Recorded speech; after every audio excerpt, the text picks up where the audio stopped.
चलिए, थोड़ा सा साउंड का प्रॉब्लम हो गया था। तो एक बार फिर मैं आप सबका स्वागत करता हूं एम सिविल सर्विसेज के प्लेटफॉर्म पे। मैं अभिषेक कुमार आपके लिए यूपीएससी 26 एंड 27 के नए कोर्स का जीएस पेपर 2 लेकर आया। इससे पहले गौरव सर ने आपको इंडियन ज्योग्राफी और फिजिकल ज्योग्राफी के बारे में स्टार्ट किया था पढ़ाना, मतलब ज्योग्राफी सब्जेक्ट को पढ़ाना स्टार्ट किया है, यानी जीएस पेपर 1 का पार्ट। और मैं आपके लिए जीएस पेपर 2 लेकर आया हूँ, जिसमें हम गवर्नेंस, पॉलिटी, इंटरनेशनल रिलेशन और साथ ही साथ सोसाइटी जस्टिस यानी सोशल जस्टिस को भी पढ़ेंगे। पर क्या सिर्फ हम इतना ही पढ़ने वाले हैं इन पेपर में? क्या पॉलिटी और गवर्नेंस के साथ साथ जो सोशल जस्टिस और आईआर का पार्ट है, कहीं और हम यूज कर सकते हैं? क्या ये टॉपिक्स का यूज जीएस पेपर 1, पेपर 3 या पेपर 4 में हो सकता है? तो इनको हम आज जानने की कोशिश करते हैं। आज हम क्लास स्टार्ट करने से पहले प्रीवियस ईयर क्वेश्चन जो 2024 में आया था उसे एक बार एनालाइज करेंगे। हम उसके आंसर पे नहीं जाएंगे, हम उसके टॉपिक्स को कवर करेंगे। ठीक है, किसी और दिन में पूरा पेपर एनालिसिस करूंगा जब हम आंसर के साथ एनालिसिस करेंगे पिछले प्रीवियस 5 ईयर पेपर को। पर आज हम सिर्फ जानेंगे कि हमें जो पढ़ना है, क्या वो जो टॉपिक्स हमारे सामने सिलेबस में दिए हैं वो उनको कवर करता है या नहीं करता है। तो चलिए बिना देरी से स्टार्ट करते हैं क्लास को और जानते हैं इंडियन पॉलिटी, इंडियन गवर्नेंस के बारे में। ठीक है, तो चलिए क्लास को समझते हैं। सबसे पहले देखिए, सिलेबस जानना जरूरी है हमें, जो कि हमने पिछले लेक्चर में जो मैंने यूट्यूब पे लिया था वीडियो, उसमें मैंने पूरा पॉलिटी गवर्नेंस के साथ साथ सारे पेपर्स जो यूपीएससी में सिलेबस दिया हुआ उसको एक बार डिसाइफर किया था कि क्या है ओवरऑल। आज हम जानेंगे हमारा स्पेसिफिक सब्जेक्ट यानी जीएस पेपर 2, उसको जानेंगे किसके थ्रू? सिलेबस के थ्रू। तो देखिए, प्रीलिमिनरी एग्जाम जब भी हम देखते हैं, यानी पेपर जो पेपर 1 है जो 200 मार्क्स का है, क्वालिफाइंग नेचर का, इसमें सिर्फ आपको दिखेगा क्या? एक ही चीज, वो दिखेगा Indian polity and governance, constitution, political system, Panchayati Raj, public policy, rights issue and etc. अब इस ईटीसी में बहुत कुछ हो सकता है। ठीक है, जो आप डे टू डे लाइफ में देखते हैं वो भी हो सकता है। ठीक है, फिर क्या हम जो पढ़ने वाले हैं वो सिर्फ थियोरिटिकल होगा या प्रैक्टिकल होगा? क्या हम जो पढ़ने वाले हैं वो डे टू डे लाइफ में आज के करंट सिनेरियो को फोकस करते हुए रखना होगा याद, या फिर जो हमारे जो कॉन्स्टिट्यूशन मेकर थे उन्होंने जो आइडिया प्रोवाइड किया था बस उसी को पढ़ते हुए चलना है? तो ये सब हम जानेंगे आज की क्लास में। फिर हम अगली क्लास से अपने पूरे लेक्चर्स को सीक्वेंशियल मैनर में स्टार्ट करेंगे। आज मैं कुछ बेसिक ब्रीफ भी दूंगा इंडियन पॉलिटी के बारे में कि एक्चुअल में इंडियन पॉलिटी होता क्या है, क्यों ये इसी सीक्वेंस में लिखा गया है, और थोड़ा सा कंपैरिजन या प्रीफेस ऑफ इंडियन कॉन्स्टिट्यूशन के बारे में। तो सबसे पहले देखिए, सिलेबस जब हम देखते हैं तो जब हम अपने पेपर के बारे में जानते हैं, तो इंडियन पॉलिटी, गवर्नेंस, ये बस दिया हुआ है। अब इसमें क्या क्या चीजें हमको फोकस करनी है? तो कॉन्स्टिट्यूशन अलग लिखा है, पॉलिटिकल सिस्टम अलग लिखा हुआ है, पंचायती राज, पब्लिक पॉलिसी और राइट्स इश्यूज ये सब अलग लिखा है। राइट्स का इशू लिखा है। देखिए, राइट्स का इशू का क्या मतलब है? क्या इसका मतलब ये है कि हमें डेली सारे राइट्स के बारे में पूछ रहा है? नहीं, ऐसा नहीं। क्या कोशिश हो रही है आज के टाइम में एग्जामिनर्स की? देखिए, सिलेबस के थ्रू ही आपको पता चलेगा। कुछ साल पहले ही क्वेश्चन पूछा था अबाउट मैरिज के बारे में कि आपको अपनी पसंद का मैरिज करने का अधिकार कहाँ पे है, तो वो था आर्टिकल 21 में। पर क्या ये आपको कहीं पे लिखा हुआ मिलेगा? तो उस साल, उसके एक साल पहले आपको एक करंट न्यूज में, ठीक है, जजमेंट के थ्रू पता चला था कि सुप्रीम कोर्ट ने कहा था कि right to marriage is a personal affair. ठीक है, एक पर्सनल अफेयर है और personal affair is related to personal liberty. ठीक है, और पर्सनल लिबर्टी से जब रिलेटेड है तो it should be considered under the article 21। ठीक है, क्यों? क्योंकि पर्सनल लिबर्टी के तहत, आपकी आज़ादी के तहत, आपका अपना पसंद के काउंटर से शादी करना भी एक राइट होना चाहिए। ठीक है, तो ये राइट आपके fundamental right to life and personal liberty का पार्ट होगा। ठीक है, तो यहाँ से आपको पता चला कि भाई ये करंट में था, करंट न्यूज में था, इसलिए राइट इशू के बारे में बात हुआ। क्या कई बार हमें दूसरे राइट्स के बारे में पूछता है कि जैसे जब पूछा जाए कि भाई मतलब आर्टिकल 15, 16 में क्या डिफरेंस है, ठीक है, उसके अलावा आपके और राइट्स जो कि इफेक्ट करते हैं कि सिटीजन हो या ना हो उस पर, तो ये सारे जो करंट में बीते हुए चीजें हैं उनसे जुड़े हुए क्वेश्चंस पे ज़्यादा फोकस होता है यूपीएससी का। तो हमें इसी तरीके से अपने जो प्रिपरेशन है उसको कोट करना होगा, उसको उस तरह से मोड़ना होगा जैसा कि डिमांड है, ठीक है। हर एक हे वायर फॉर्म में हमें नहीं बढ़ना है, ठीक है। Our preparation should be a monotonous form and a streamline path, ठीक है। हमें एक पाथ पता होना चाहिए, एक स्ट्रीमलाइन पाथ होना चाहिए जिसके तहत हम तैयारी को एक बेटर शेप दे पाए, ठीक है। तो चलिए क्लास को स्टार्ट करते हैं। इसके बाद हम जानते हैं मेन से तुलना करके, मतलब कंपेयर करेंगे मेन से। तो यहाँ देखिए कॉन्स्टिट्यूशन मतलब क्या, यानी प्रोविजंस ऑफ कॉन्स्टिट्यूशन जो आपके लिए इंपॉर्टेंट है। पॉलिटिकल सिस्टम मतलब क्या, जो करेंट में या important to governance, legislative part, ठीक है, वो देखेंगे, ठीक है। लेजिस्लेटिव एंड एग्जीक्यूटिव के पार्ट में जो इंपॉर्टेंट है कि सिस्टम ऑफ गवर्नेंस, जैसे इलेक्शन, प्रेसिडेंशियल इलेक्शन होगा या फिर आपके जनरल इलेक्शंस होंगे, स्टेट इलेक्शंस होंगे। देखिए क्वेश्चंस इनसे ज़्यादा पूछता है, इनसे रिलेटेड ही इर्द गिर्द पूछता है अबाउट पॉलिटिकल सिस्टम। पंचायती राज यानी आपका 3 टियर गवर्नमेंट। जब भी हम 3 टियर गवर्नमेंट की बात करते हैं तो हम क्या चीज़ की बात करते हैं, हम बात करते हैं सुशासन यानी गुड गवर्नेंस की। गुड गवर्नेंस का एक मोटो ये भी है कि ट्रांसपेरेंसी होनी चाहिए, अकाउंटेबिलिटी होनी चाहिए। तो अकाउंटेबिलिटी कैसे होगी, अकाउंटेबिलिटी होगी when the power should be distributed among every nook and corners, ठीक है। तो ग्रास रूट लेवल तक अगर आप जो डिवोल्यूशन यानी जो पावर्स का सेपरेशन कर रहे हैं, जो पावर्स का डिस्ट्रीब्यूशन कर रहे हैं, उसके माध्यम से क्या होगा कि from lower strata to upper strata आप क्या देख पाएंगे, एक ग्रोथ देख पाएंगे, एक सेटिस्फैक्शन देख पाएंगे among the people of the nation, ठीक है। क्योंकि एवरीबडी, उसके बाद क्या हो पाएगा, एवरीवन जो कि इंडिया में रहता है वो अपनी बात रखने के लिए सक्षम हो पाएगा, ठीक है। जैसे अब देखिए हर कोई सीधे सीधे प्राइम मिनिस्टर से तो नहीं मिल सकता, हर कोई सीधे सीधे चीफ मिनिस्टर से नहीं मिल सकता, हर कोई अपने एमपी या एमएलए से डायरेक्टली नहीं मिल पाता हर दिन। तो उसके लिए क्या होना चाहिए, किसी और को डेजिग्नेटेड या डेलीगेटेड पावर होना चाहिए। यही चीज कहता है 3 टियर गवर्नमेंट में पंचायती राज की लोकल लेवल पे, ठीक है। हम क्या करेंगे, लोकल लेवल क्या कर रहे हैं, कंप्यूटिंग कर रहे हैं या फिर पॉलिटिकल सिस्टम तैयार कर रहे हैं, ठीक है। तो उसको हम क्या बोलते हैं, लोकल बॉडी। क्यों बोलते हैं, लोकली लोगों के लिए हेल्प करता है। पब्लिक पॉलिसी, आपको पता है कि जितनी भी पॉलिसीज जो बनाई जाती हैं, ठीक है, वो किसका क्या सोच के बनाई जाती हैं, वो सोच के बनाई जाती हैं कि जो पीपल ऑफ इंडिया है they should feel safe, they should feel that they are getting the welfare what they are required to get. मतलब कि जो उनको जरूरत है उस हिसाब से उनको क्या, उनका वेलफेयर मिल रहा है, and the state is giving them the welfare that they require और that they need is public policy, ठीक है। तो पब्लिक पॉलिसी और कुछ नहीं है, वेलफेयर का एक तरीका है जिसके थ्रू हर स्ट्रेटा, जो भी पब्लिक ऑफ इंडिया है उन सबको हर स्ट्रेटा में क्या मिलता है, एक वेलफेयर करने का मौका, अपना वेलफेयर करने का मौका, ठीक है। तो ये था हमारा एक डिसाइफर जो कि सिर्फ और सिर्फ ऊपर ऊपर से हम देख सकते हैं। इसको और डिटेल में समझने के लिए हमें देखना होगा हमारा मेंस का सिलेबस। तो देखिए जब हम पेपर मेंस की बात करते हैं तो पेपर 2 पे देखिए, जीएस पेपर 3 यानी GS paper 2, governance, constitution, polity, social justice and international relation. देखिए पॉलिटी अलग लिखा है, कॉन्स्टिट्यूशन अलग लिखा है, गवर्नेंस अलग लिखा है।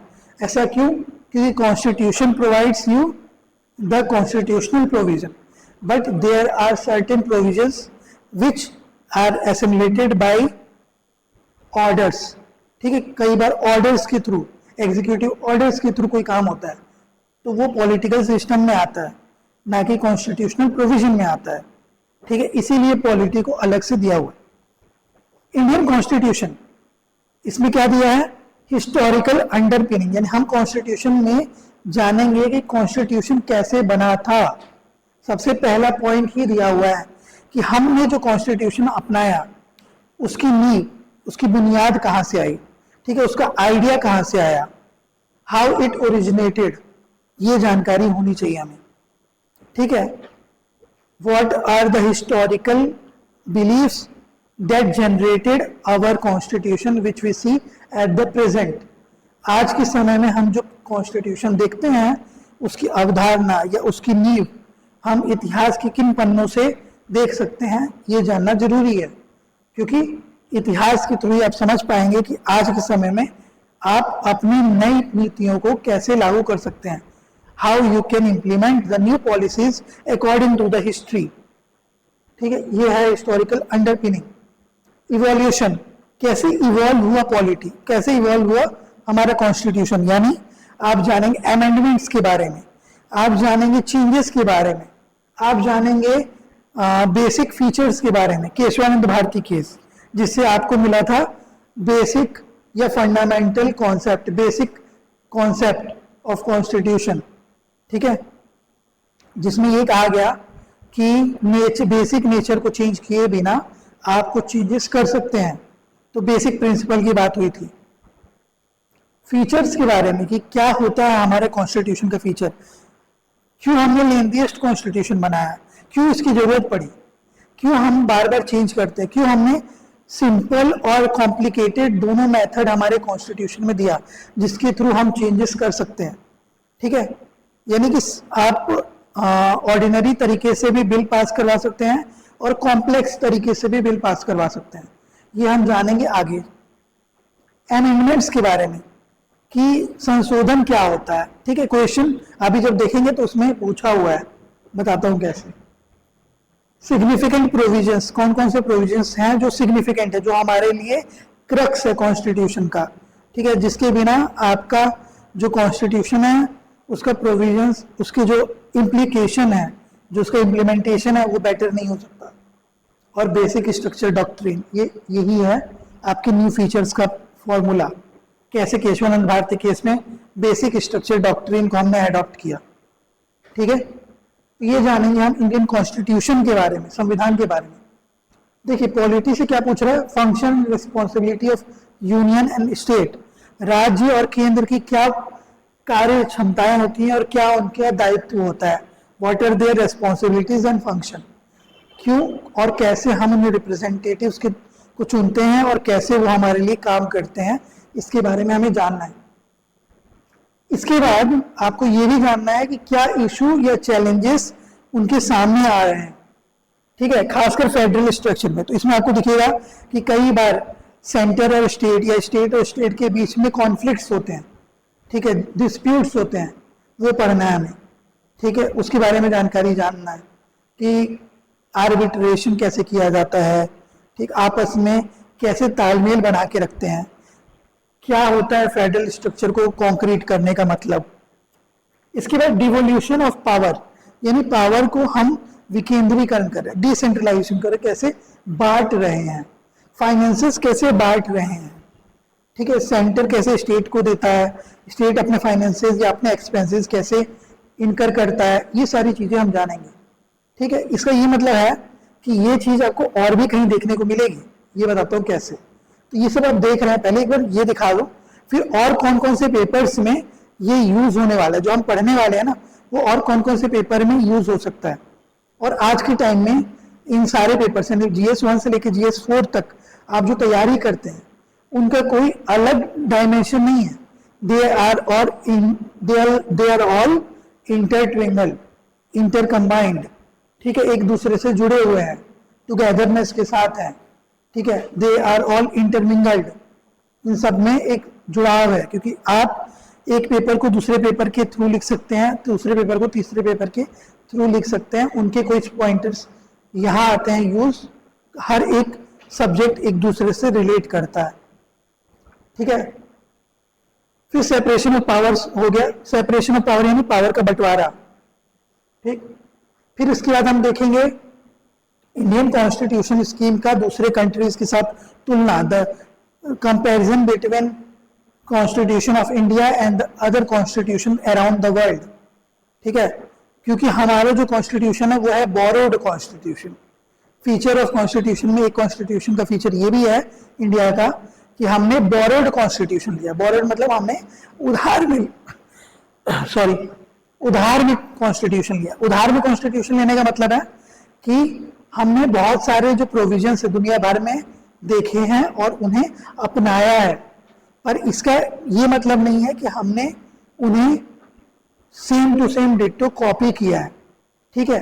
इमिटेट नहीं किया, हमने नकल नहीं किया, हमने अपने मुताबिक उन्हें ढाल के उनका आइडिया अपनाया, सिर्फ आइडिया अपनाया, ठीक है। ये बी आर अम्बेडकर ने भी कहा था कि we have not imitated the constitutions around the world but we have used it as required by our self. जैसे हमें अपनी रिक्वायरमेंट है वैसे हमने उन्हें यूज किया है, ठीक है। चलिए आगे देखते हैं, कंपैरिजन हो गया। फिर पार्लियामेंट एंड स्टेट लेजिस्लेचर के बारे में जानेंगे कि कैसे पार्लियामेंट और स्टेट लेजिस्लेचर में काम होता है, ठीक है। कैसे बिल पास होता है, कैसे बिल होता है, क्या उसमें वर्किंग होती है, ठीक है। कौन सी मीटिंग्स होती हैं, क्या मीटिंग्स के नाम होते हैं, ठीक है। उसके अलावा सेशन क्या होता है, फिर सेशन में और क्या क्या चीज़ें हो सकती हैं, कौन समन करता है, ये सारी चीज़ें हम जानेंगे यहाँ पे। Structure, function, conduct of business, power, privileges, ठीक है, and issue arising out of it. Privileges के कारण क्या इशू हो रहा है, इफेक्ट हो रहा है, पावर्स के कारण क्या दिक्कतें आ रही हैं, ये सब हम जानेंगे, ठीक है। फिर बारी आती है structure and organisation and function of executive and judiciary, ठीक है। एग्जीक्यूटिव और जुडिशरी का फंक्शन वगैरह जानेंगे, यानी सुप्रीम कोर्ट, हाई कोर्ट और अदर कोर्ट्स के बारे में पढ़ेंगे, ठीक है। फिर एग्जीक्यूटिव में हम जानेंगे कि परमानेंट और टेम्पररी एग्जीक्यूटिव क्या होते हैं। टेम्पररी एग्जीक्यूटिव्स यानी मिनिस्टर्स या जो एमएलए एमपीज होते हैं वो कैसे काम करते हैं, उनके बारे में, उनके क्या डिपार्टमेंट्स होते हैं, जो पोर्टफोलियो सिस्टम क्या होता है, ये सब हम जानेंगे, ठीक है। फिर प्रेशर ग्रुप के बारे में जानेंगे कि गवर्नमेंट को काम करवाने के लिए कुछ एक्सटर्नल ग्रुप्स होते हैं जो उन पे दबाव डालते हैं ताकि वो कार्य हो सके, जो उनके मुताबिक वेलफेयर ऑफ सोसाइटी करेगा, समाज का क्या करेगा, लोक कल्याण, समाज का कल्याण करेगा, ठीक है। Pressure group, informal and formal associations होते हैं, कोऑपरेटिव सोसाइटीज होती हैं, ये सब हम जानेंगे यहाँ पे। Salient feature of representation of people's act, तो यहाँ पे दोनों पीपल्स एक्ट 1950 और 51 के बारे में पढ़ेंगे, ठीक है। Representation of people's act 1950 and 51 दोनों चीजें, ठीक है, कि क्या क्या उनको प्रिविलेजेस हैं और क्या क्या तरीके हैं जिनके कारण उनको डिबार किया जा सकता है, ये सब कुछ। Appointment of various constitutional post यानी कि कैग, ठीक है। फिर अटॉर्नी जनरल, फिर आपके इलेक्शन कमिश्नर्स, इनके बारे में समझेंगे, इनके बारे में जानेंगे। कॉन्स्टिट्यूशनल पोस्ट, उनके पावर क्या होते हैं, उनके क्या फंक्शंस होते हैं, उनको के ऊपर क्या रेस्पॉन्सिबिलिटीज होती है, और साथ ही साथ उनको कौन अपॉइंट करता है, ठीक है। वेरियस कॉन्स्टिट्यूशनल बॉडीज के बारे में। Statutory, regulatory and quasi judicial bodies के बारे में जानेंगे। स्टैट्यूटरी बॉडीज वो बॉडीज होती है जो किसी लॉ के थ्रू बनती हैं पर उनका कोई कॉन्स्टिट्यूशनल प्रोविजन में मेंशन नहीं होता है, ठीक है। कॉन्स्टिट्यूशनल बॉडीज वो बॉडीज होती है जो कॉन्स्टिट्यूशनल प्रोविजन दिए होते हैं, यानी कुछ कोई ना कोई आर्टिकल उनके साथ मेंशन होगा, यहाँ आर्टिकल मेंशन होगा, यहाँ आर्टिकल मेंशन नहीं होगा, लेकिन किसी लॉ के थ्रू बनी होगी, ठीक है। Regulatory bodies are those bodies जो रेगुलेट करती है, जो कंट्रोल करती हैं, ठीक है, जो फंक्शनिंग को स्ट्रीमलाइन करती हैं, जैसे आरबीआई एक रेगुलेटरी बॉडी है, सेबी एक रेगुलेटरी बॉडी है, इनके बारे में। क्वासी जुडिशियल बॉडीज, ये वो बॉडीज होती हैं जिनको हम अलग से पावर देते हैं जुडिशरी के जैसा, ठीक है। प्योर जुडिशरी नहीं होती है पर कुछ हद तक जुडिशियल फंक्शन कर सकती है, जैसे इन्वेस्टिगेशन करना, जैसे कोई पनिशमेंट देना छोटे मोटे क्राइम्स या छोटे मोटे लॉज पे ये होते हैं क्वासी जुडिशियल बॉडीज, ठीक है। ये कौन कौन सी बॉडीज हैं इनको जानेंगे हम। उसके अलावा नॉन कॉन्स्टिट्यूशनल बॉडीज भी देखेंगे, जैसे नीति आयोग, ठीक है, इंपॉर्टेंट है हमारे लिए नीति आयोग, उसके बारे में भी जानेंगे, ठीक है। आवाज आ रही है आप लोग को? जी, ठीक है। तो ये था हमारा पॉलिटी के बारे में, यहां तक मतलब पॉलिटी कॉन्स्टिट्यूशन के बारे में। इसके बाद देखिए ये क्या बोलता है, government policies and intervention for development in various sectors and issue arising out of their design and implementation. ये आता है गवर्नेंस का पार्ट, कि कैसे गवर्नेंस हो रहा है गवर्नमेंट पॉलिसीज के थ्रू, ठीक है, उनके इंटरवेंशन के थ्रू क्या डेवलपमेंट हो रहा है, ये सारी चीजें हम जानेंगे। Developmental process, developmental industries, NGO का रोल, एसएचजी का रोल, वेरियस ग्रुप्स का role, association, donor, charity, philanthropist, institutional and other stakeholders in the society, इनके बारे में जानेंगे, ठीक है, यानी गवर्नेंस से जुड़ा हुआ चीज है। वेलफेयर स्कीम्स के बारे में जानेंगे, किसके लिए, वल्नरेबल सेक्शन, सोशल जस्टिस का भी पार्ट है ये, कि सोशल जस्टिस कैसे होगा जब जो वल्नरेबल ग्रुप है, जो मार्जिनलाइज ग्रुप है, उनके लिए हम कुछ बेटर प्रोवाइड करेंगे, ठीक है। तो ये है आपका वेलफेयर सिस्टम, यानी सोशल जस्टिस का हिस्सा। इंस्टीट्यूशनल एंड बॉडी के बारे में जानेंगे, मैकेनिज्म जानेंगे, लॉज जानेंगे कि सेंटर और स्टेट कैसे परफॉर्म करती है इनके लिए, इन पॉपुलेशन के लिए, जैसे डिसेबल पर्सन के लिए, थर्ड जेंडर के लिए, फीमेल्स के लिए मतलब वुमेन्स के लिए, चाइल्ड के लिए, ठीक है। तो ये सारे जो वल्नरेबल ग्रुप्स हैं, ओल्ड के लिए जो स्कीम्स आती हैं, जैसे ओल्ड एज पेंशन स्कीम हो गया, ठीक है, पोषण अभियान हो गया, जैसे आपका मिशन इंद्रधनुष हो गया, ठीक है। उसके अलावा और भी जैसे थर्ड जेंडर्स के लिए कोई रूल होगा, या आपके डिसेबल पर्सन के लिए होगा, दिव्यांगजन के लिए। तो ये सारी चीजें क्या है, मार्जिनलाइज सेक्शंस के लिए गवर्नेंस का ही तो पार्ट है, सोसाइटी में उनको जस्टिस देने का ही तो पार्ट है। तो ये सब इंटरमिंगल है, एक दूसरे से इंटरकनेक्टेड है, ऐसा नहीं बोल सकते हम कि अलग अलग है। हालांकि पढ़ना हमें अलग अलग ही है, पर जोड़ के पढ़ना है कि कैसे अगर ये काम करेगी तो कैसे वहां से जुड़ेगा, यानी कि पॉलिटी या कॉन्स्टिट्यूशन से इसको कैसे रिलेट करेंगे। उसके साथ ही और पेपर से भी अभी जानेंगे, ठीक है। Issue relating to development and management of social sectors, service relating to health, ठीक है, एजुकेशन एंड ह्यूमन रिसोर्स, ये भी सोशल जस्टिस का पार्ट है। कैसे आप सर्विस किसके लिए प्रोवाइड करना चाह रहे हैं, हेल्थ सेक्टर में, ठीक है, एजुकेशन में, ह्यूमन रिसोर्सेज में।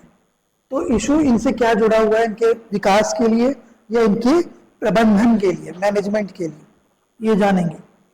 Issues relating to poverty and hunger, ठीक है, पॉवर्टी और हंगर से जुड़ा हुआ। अभी देखिए ये सब जो हम देखते हैं, हम इसको रिलेट भी करके बताऊंगा कि कैसे पेपर 1 और पेपर 3 या पेपर 4 से रिलेट होता है, ठीक है, कौन से पार्ट से रिलेट होता है। फिर पॉवर्टी और हंगर, ये क्या पार्ट हुआ, ये पार्ट हुआ आपका गरीबी, भुखमरी की बात कर रहे हैं।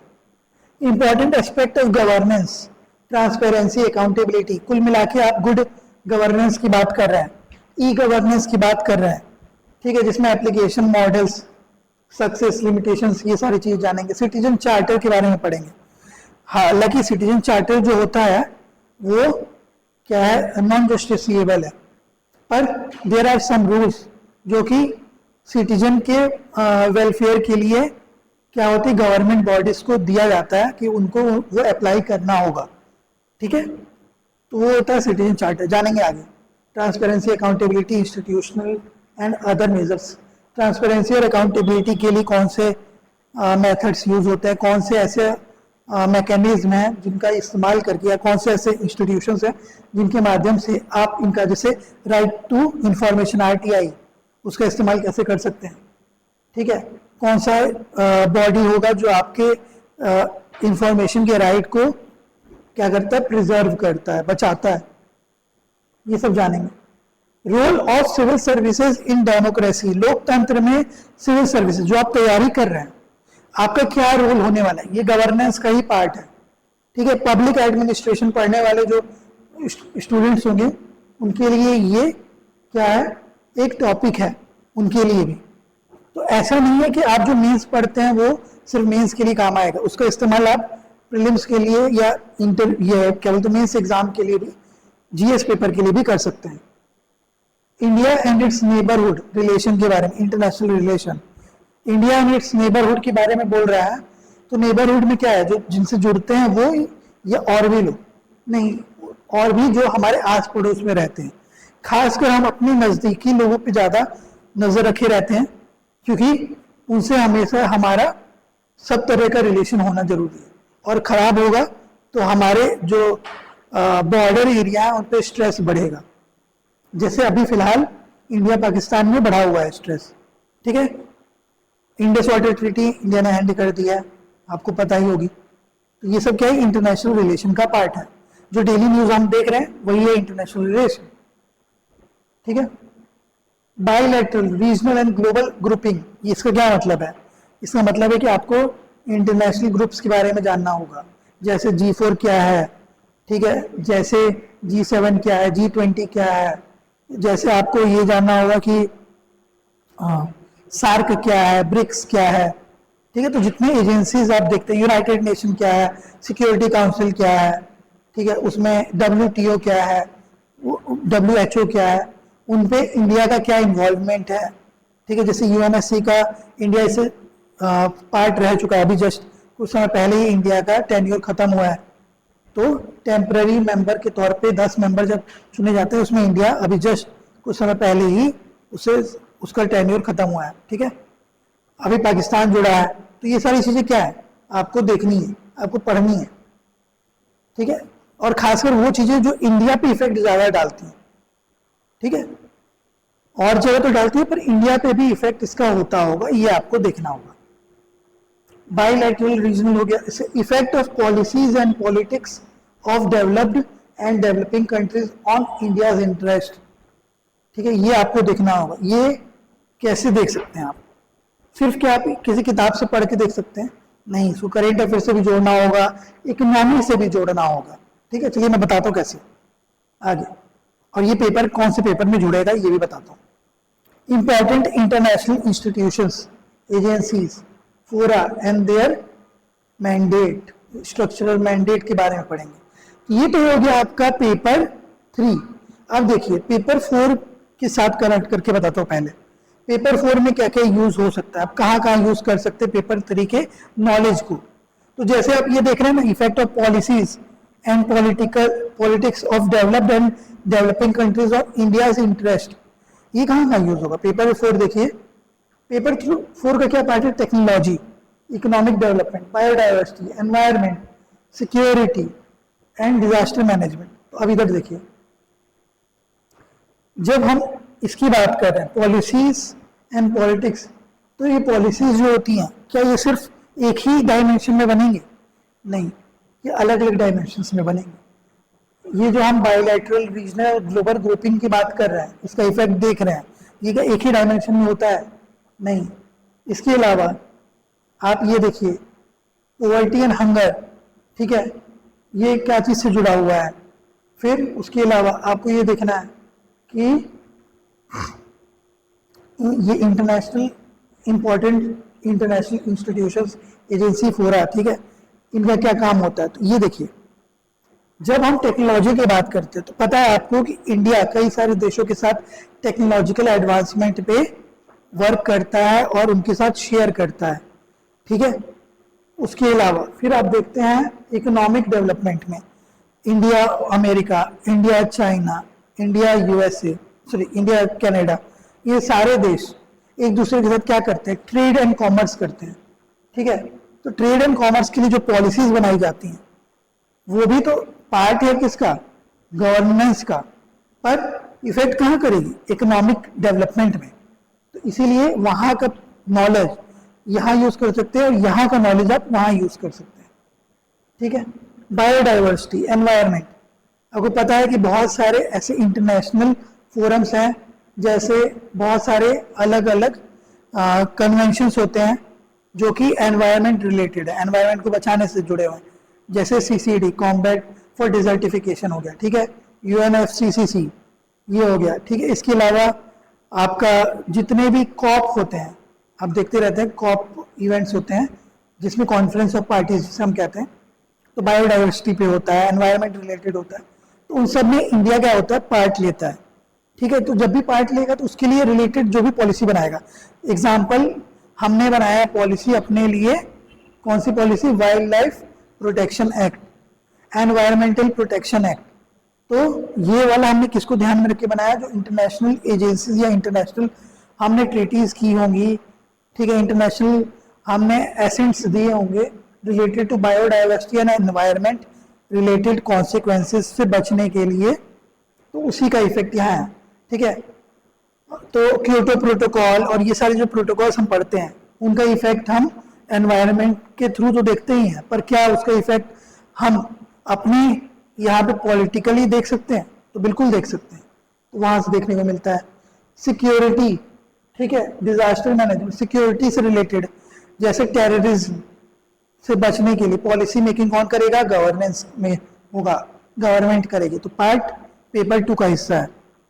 हालांकि आपको सिक्योरिटी से जो क्वेश्चन आएगा, और क्वेश्चन अगर इस पेपर में आया तो आपको क्वेश्चन का मोटिव याद रखते हुए कि सिक्योरिटी रिलेटेड क्वेश्चन है, पेपर 4 से रिलेटेड है, यानी पेपर जीएस पेपर 3 से जुड़ा हुआ है, तो आइडिया ज्यादातर आपका आइडिया होना चाहिए पेपर 3 से, ये जीएस पेपर 3 से जुड़ा हुआ आइडिया से, लेकिन इसमें आप इंप्लीमेंट कर सकते हैं गवर्नेंस के पार्ट को, ठीक है। लेकिन यही क्वेश्चन अगर पार्ट पेपर 2 में देता तो वहां पे आपको थॉट प्रोसेस आपकी होनी चाहिए according to the paper 2, GS paper 2, ठीक है। लेकिन उसमें आप क्या कर सकते हैं, उसमें ऐड ऑन कर सकते हैं इधर का यूज, सिक्योरिटी, जैसे आपको पता है कि भाई सिक्योरिटी थ्रेट्स बहुत सारे होते हैं, टेररिज्म है, नक्सलिज्म है, ठीक है। उसके अलावा आपका क्रॉस बॉर्डर फायरिंग जो होते रहता है, या आपका जो इंटरनेशनल हम इफेक्ट देखते हैं जब फाइट्स वगैरह होते हैं, वॉर होते हैं, तो ये सारी चीजें जो है ना, ये हमारे ऊपर इफेक्ट डालते ही हैं, हमारे पॉलिसीज पे इफेक्ट डालते ही हैं।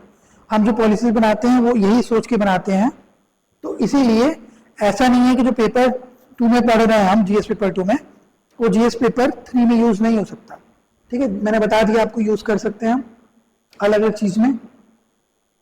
ई टेक्नोलॉजी की बात करते हैं, तो ई टेक्नोलॉजी पे हम क्या क्या बातें कर रहे हैं, जैसे ई नैम है, ठीक है, तो हम ई गवर्नेंस की बात करते हैं, तो ई गवर्नेंस ई टेक्नोलॉजीज के थ्रू तो आएगा, ठीक है। फोन टैपिंग आप सुनते होंगे, वो क्या है, टेक्नोलॉजिकल एडवांसमेंट में, ठीक है, वहां से आप यहाँ पढ़ेंगे, उसको वहां जोड़ के इधर जोड़ेंगे, तो ये जो आप जोड़ रहे हैं यही आपका एक्चुअल में एग्जाम का प्रेजेंस होना चाहिए। मेंस का राइटिंग का जो अप्रोच होना चाहिए वो यही होना चाहिए कि हर पेपर को आपको एक दूसरे से इंटरकनेक्ट करना है, ठीक है। तो ये था आपका पेपर 4 से रिलेटेड। अब देखिए पोवर्टी एंड हंगर, ये आपका इकोनॉमिक से रिलेटेड भी, इकोनॉमिक डेवलपमेंट से यहाँ भी यूज हो सकता है, और सोसाइटी जो पेपर 1 में है, जीएस पेपर 1 का हिस्सा है सोसाइटी। देखिए इसमें आपको देखने को मिलेगा जो सोसाइटी, तो सोसाइटी में पोवर्टी है, सोसाइटी में हंगर है, वल्नरेबल सेक्शन से हमने देखा थोड़ी देर पहले पेपर 2 के एनालिसिस में कि आपको वल्नरेबल सेक्शंस के लिए वेलफेयर पॉलिसीज बनानी होती है, तो जो पॉलिसीज आप बना रहे हैं वो सोसाइटी में भी तो यूज होगा ना, ठीक है। तो ये सोसाइटी के पार्ट के लिए भी आप यूज कर सकते हैं, सोसाइटी के आइडिया को भी पेपर 2 में यूज कर सकते हैं। तो अप्रोच बता रहा हूं कि आपको ये नहीं होना चाहिए कि आप एक ही डायमेंशन में सोचें, आपके सोचने का डायमेंशन ज्यादा होना चाहिए, तब जाके आप जो मेंस का आंसर राइटिंग का अप्रोच है, मेंस का आंसर राइटिंग कैसा होता है, एक स्किल है, ठीक है। हम सब ये सोचते हैं कि हम लिख लेंगे, पर मेंस का आंसर राइटिंग बेटर लिखने के लिए आपको वो स्किल की तरह यूज करना होगा, ठीक है। स्किल कैसे आता है, स्किल आता है जब आप सोचते हैं अलग अलग आयामों में, अलग अलग डायमेंशंस में, तो आपको यहाँ पे अलग अलग डायमेंशंस को एक साथ जोड़ते हुए सॉल्व करना होगा पेपर को, ठीक है। उम्मीद करता हूं समझ आ गया होगा कि ये था हमारा सिलेबस का एक ब्रीफ।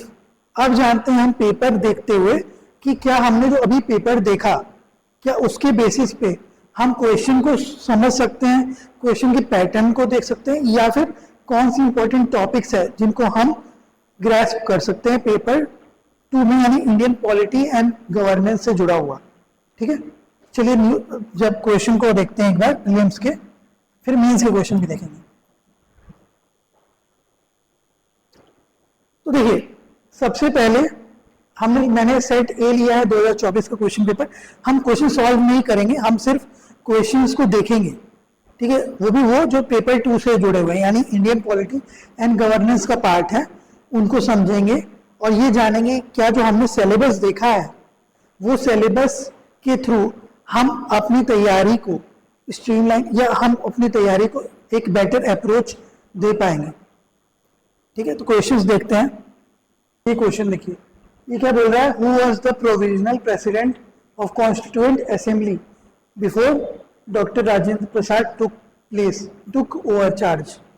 ठीक है, तो डॉक्टर राजेंद्र प्रसाद के चार्ज लेने से पहले प्रोविजनल प्रेसिडेंट कौन थे कॉन्स्टिट्यूएंट असेंबली के। तो ये कहाँ से क्वेश्चन आता है, ये आता है ये हिस्टोरिकल अंडरपिनिंग से, कि कैसे अवधारणा रखी गई, कहाँ से हमारा कॉन्स्टिट्यूशन बना, कैसे बना, तो वो कौन किसने बनाया ये भी तो जानना जरूरी है। तो यहाँ से ये आपको क्वेश्चन का आंसर मिलेगा। ठीक है, क्वेश्चन का आंसर अभी नहीं दे रहा हूँ मैं, किसी और दिन हम पूरे 5 ईयर के क्वेश्चन को एनालिसिस करेंगे बकायदा आंसर के साथ, तब पूरा एक एक क्वेश्चन को डीप एनालिसिस के साथ समझेंगे। आज सिर्फ पैटर्न समझा रहा हूँ कि हमने जो टॉपिक देखा क्या उस टॉपिक में से ये क्वेश्चन आया है। तो मेंस का टॉपिक जब आप देखेंगे तो आपको ज़्यादा अच्छे से समझ आएगा।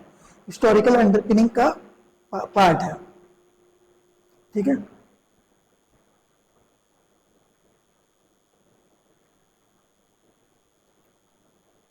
ठीक है, फिर देखिए क्वेश्चन ये पूछ रहा है, ये हिस्ट्री का भी पार्ट है और हिस्टोरिकली ये पॉलिटी का भी पार्ट है। With reference to the Government of India Act 1935 consider the following statement. 1935 act के थ्रू आपको ये बताना है, गवर्नमेंट ऑफ इंडिया एक्ट के थ्रू। तो गवर्नमेंट ऑफ इंडिया एक्ट से हमने हमारे कॉन्स्टिट्यूशन में बहुत सारे प्रोविजंस लिए हैं। जो आज हम कॉन्स्टिट्यूशन देखते हैं उसके बहुत सारे प्रोविजंस हमें इसी एक्ट के थ्रू मिलते हैं। तो ये हिस्टोरिकल अंडरपिनिंग का पार्ट है। पेपर 2 जीएस पेपर 2 का पहला लाइन में ही दिया हुआ है ये लाइन। ठीक है, जिसमें ये लिखा है, तो ये क्वेश्चन देखिएगा, क्वेश्चन है 1935 के एक्ट के बारे में। तो बोल रहा है कि provides for establishment of an all India federation based on the union of British India province and princely state. ठीक है, और defence and foreign affairs were kept under the control of federal legislature. ठीक है, ये आपको बताना है। तो ये अभी मैं आंसर नहीं बता रहा हूँ, सिर्फ ये क्वेश्चन देखिए ये किसका पार्ट है ये समझिए। फिर जब हम धीरे धीरे सिलेबस को क्या करेंगे, डिफोल्ड करेंगे ना, तब हम समझेंगे क्वेश्चंस के साथ, तो ज्यादा बेटर अंडरस्टैंडिंग होगा पॉलिटी का क्वेश्चंस के साथ। ठीक है, फिर अगला देखिए क्वेश्चन, यहाँ 2 क्वेश्चन दिखा।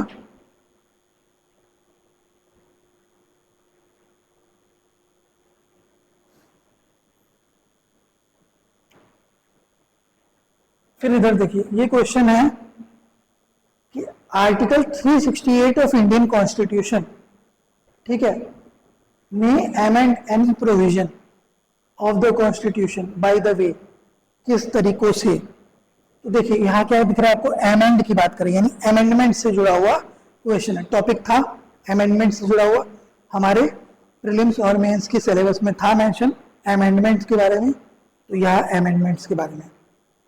ठीक है, अमेंडमेंट में क्या क्या होता है ये पूछा है। ठीक है, 3 चीजें होती हैं, आगे बताऊंगा जब हम पढ़ेंगे ये टॉपिक को। ठीक है, फिर अगला क्वेश्चन देखिए,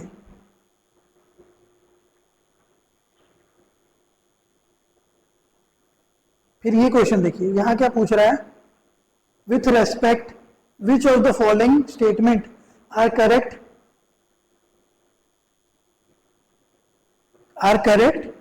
इन respect of money bill in parliament.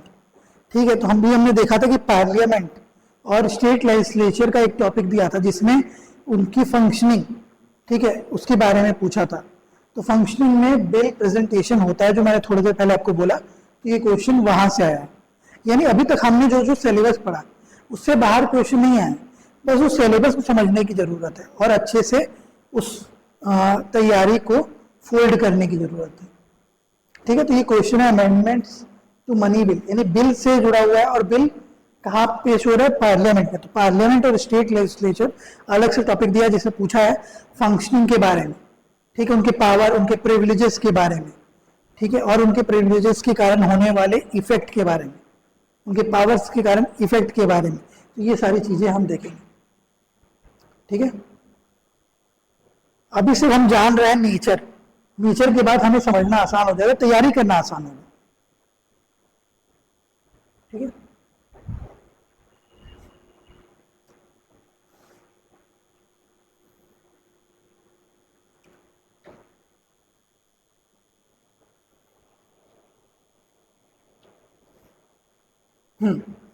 देखिए कई सारी बॉडीज के बारे में हमने देखा था, लिखा था ना कि constituent bodies and other bodies, उसी का पार्ट है नॉर्थ ईस्टर्न काउंसिल। ठीक है, एक बॉडी है, तो इस बॉडी से क्वेश्चन आया है जिसमें पूछा है कि ये जो बॉडी है ये जरूर कहीं ना कहीं करंट में रहती है, तब इस तरह की बॉडीज का एग्जाम में मेंशन होता है।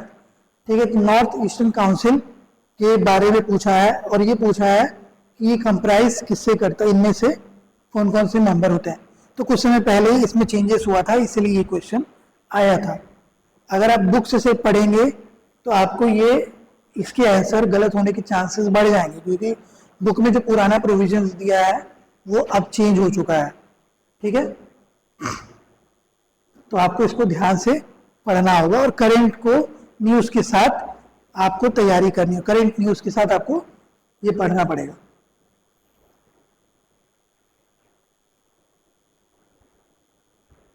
ठीक है, डिलिमिटेशन कमीशन के बारे में पूछा है, जो कि कॉन्स्टिट्यूट किया गया था गवर्नमेंट ऑफ इंडिया टिल दिसंबर 2023 के लिए। आपको पता है कि हमने थोड़ी देर पहले मेथड या प्रोसीजर्स के बारे में जाना था कि भाई इलेक्शन प्रोसीजर, मैंने आपको बताया था कि इलेक्शन के बारे में पूछता है। पार्लियामेंट और पॉलिटिकल फंक्शन जब भी पूछा जाएगा तो उसमें क्या पूछेगा कि मेथड्स क्या होते हैं, किन किन प्रोसीजर्स के थ्रू आप सेलेक्ट करते हैं रिप्रेजेंटेटिव्स को, रिप्रेजेंटेशन ऑफ पीपल्स एक्ट क्या होता है, तो वो ये सारे उनके टॉपिक्स का हिस्सा है। डिलिमिटेशन कमीशन हिस्सा है इलेक्शन कमीशन से जुड़ा हुआ, कि कैसे इलेक्शन कमीशन स्टार्ट करता है और फिर क्या करता है, अलग अलग एरिया में डिवाइड करता है कि कहाँ पे किसको कितना क्षेत्र में पॉपुलेशन के बेसिस पे मिलना चाहिए सीट्स। ठीक है, तो ये पहले डिलिमिटेशन होता है और उसके बाद इलेक्शन कमीशन डिक्लेयर करता है, ठीक है, एरिया को।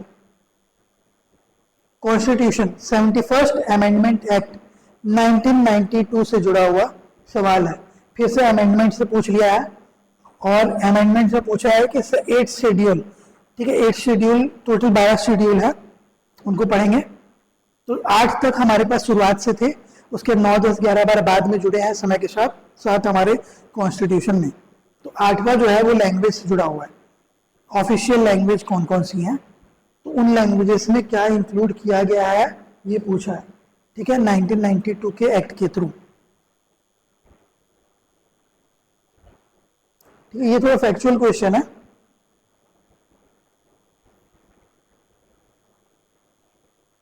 फिर ये वाला क्वेश्चन पॉलिटिकल पार्टी या पॉलिटिकल सिस्टम से जुड़ा हुआ है, भारतीय जनसंघ। ठीक है, तो इस तरह के क्वेश्चन 1-2 आते हैं। ठीक है, हो सकता है अगले साल ना भी आए, पर ये टॉपिक का ही हिस्सा है, इसीलिए ये पूछ लिया गया। ऐसा नहीं है कि ये टॉपिक से बाहर है, टॉपिक में है एक जगह दिया हुआ, पॉलिटिकल सिस्टम के बारे में पूछना, पॉलिटी के बारे में पूछ रहा है। ठीक है, पॉलिटिकल फॉर्म के बारे में पूछा, तो ये सारी पार्टीज भी तो डिसाइड करती है ना पॉलिटिक्स को कि कैसा रिप्रेजेंटेशन होगा या कौन रिप्रेजेंटेशन करेगा। ठीक है, वहां से आया ये क्वेश्चन। हालांकि ये क्वेश्चंस जो होते हैं ना, ये वाले, ये थोड़ा सा वैसे क्वेश्चंस होते हैं जो ट्रिकी होते हैं, जो आपको कंफ्यूज करने के लिए, अगर आपको पता है तो सही होगा, अदरवाइज ये गलत करवाने के लिए बनाए जाते हैं। कुछ क्वेश्चंस ऐसे होते हैं जिन्हें आपको छोड़ना भी चाहिए, क्योंकि इस बार कट ऑफ 87 गया है जनरल पीपल के लिए, तो आपको पता होना चाहिए कि भाई 200 में से 87 लाने के लिए, यानी नेट आपका कितना सही होना चाहिए, हाँ 45 से भी कम। ठीक है, 45 अगर आपका नेट सही, यानी आप उस मार्जिन से काफ़ी आगे बढ़ चुके हैं। ठीक है, तो आप सिक्योरली अपना पोजीशन स्ट्रांग होल्ड कर पाते मेंस लिखने के लिए।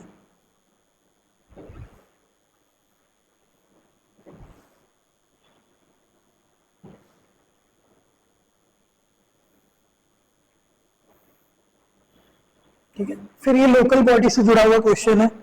कॉन्स्टिट्यूशन का प्रोविजन कहता है कि भाई म्यूनिसिपैलिटीज और इमरजेंसी प्रोविजंस के बारे में पूछ रहा है, यानी प्रोविजन ऑफ कॉन्स्टिट्यूशंस के बारे में, कॉन्स्टिट्यूशनल प्रोविजंस के बारे में पूछा है। यानी ये सारे जो क्वेश्चन आपको दिख रहे हैं, कहीं ना कहीं ये टॉपिक से ही जुड़ा हुआ है। ऐसा नहीं है कि ये टॉपिक से आउट ऑफ द सिलेबस पूछा गया। सिलेबस जो आपको डिफाइन किया गया उसी के इर्द गिर्द क्वेश्चन होते हैं। हाँ, हालांकि ये जरूर होता है कि आपको जो नॉलेज बेस है वो थोड़ा बढ़ाना होगा। ठीक है, फिर क्या पूछ रहा है कि कॉन्स्टिट्यूशन ऑफ इंडिया से जुड़ा हुआ इनमें से कौन सा स्टेटमेंट सही है, ये बताना है। ठीक है, तो कॉन्स्टिट्यूशन तो पूरा का पूरा एक पार्ट ही है, तो आपको पढ़ना ही पड़ेगा। ये था, अभी हमने देखा था कि कौन कौन से बॉडीज हैं या कौन कौन से हाई ऑफिशियल्स हैं जिनको हम रिक्रूट करते हैं या अपॉइंट करते हैं और कॉन्स्टिट्यूशन के थ्रू अपॉइंट होते हैं, स्टैट्यूटरी अपॉइंट होते हैं या किसी और तरीके से। तो ये देखिए, ये क्वेश्चन पूछा है CDS के बारे में, चीफ ऑफ डिफेंस स्टाफ। ये क्वेश्चन देखिए, यहाँ पे पूछ रहा है कि भाई एथिक्स कमेटी जो है लोकसभा की, उससे जुड़ा हुआ इनमें से कौन सा कोई स्टेटमेंट सही है। तो एथिक्स कमेटी की जब भी हम बात करेंगे तो ये कमेटीज है किसकी, पार्लियामेंट की। तो पार्लियामेंट के फंक्शनिंग में ये ऐसा आता है कि पार्लियामेंट के ऊपर कार्य करने के लिए कुछ कमेटीज बनाई जाती है जो पार्लियामेंट को चेक करती है। अलग अलग तरह की कमेटी होती है। ठीक है, वो सब के बारे में जानेंगे कि जो फंक्शनिंग को चेक करती है। ठीक है, एड हॉक प्रिविलेज कमेटी होती है। ठीक है, फिर उसके बाद एथिक्स कमेटी होती है और भी अदर बहुत सारी कमेटीज होती है जिनको हम समझेंगे, देखेंगे, जानेंगे।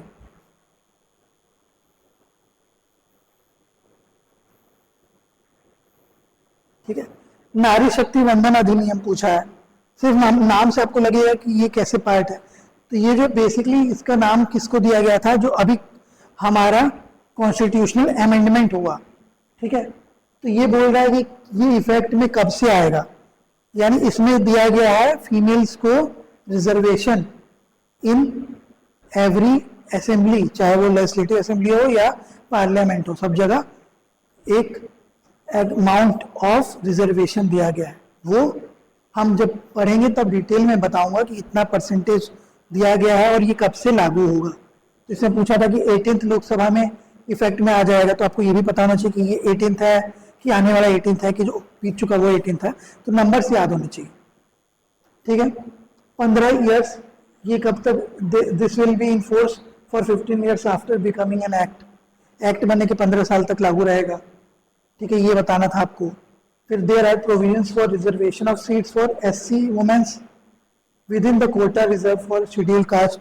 शेड्यूल कास्ट के लिए जो रिजर्वेशन है उसके अंदर भी आपको वुमेन्स के लिए भी उस कोटा में रिजर्वेशन का प्रावधान है, ये बारे में। तो इन सबको डिटेल में हम समझेंगे जब हम अलग अलग प्रोविजंस को जानेंगे, गवर्नेंस के अलग अलग पॉलिसीज को समझेंगे।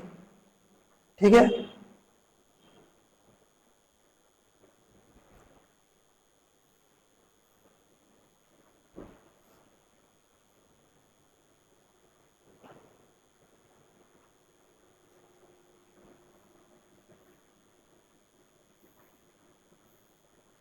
ठीक है, हमने जुडिशियरी और एग्जीक्यूटिव का टॉपिक देखा था सिलेबस में, उससे जुड़ा हुआ क्वेश्चन है कि रिट प्रोहिबिशन। ठीक, writ of prohibition is an order issued by supreme court और हाई कोर्ट टू। देखिए, जब हम रिट्स पढ़ेंगे तो जानेंगे कि जो ये प्रोहिबिशन है और इसके अलावा और भी 4 रिट्स हैं, वो किस तरह इस्तेमाल होते हैं। ठीक है, तो प्रोहिबिशन इसमें ये बताना है कि किसके लिए था और ये किसको ये लोग देते हैं। ठीक है,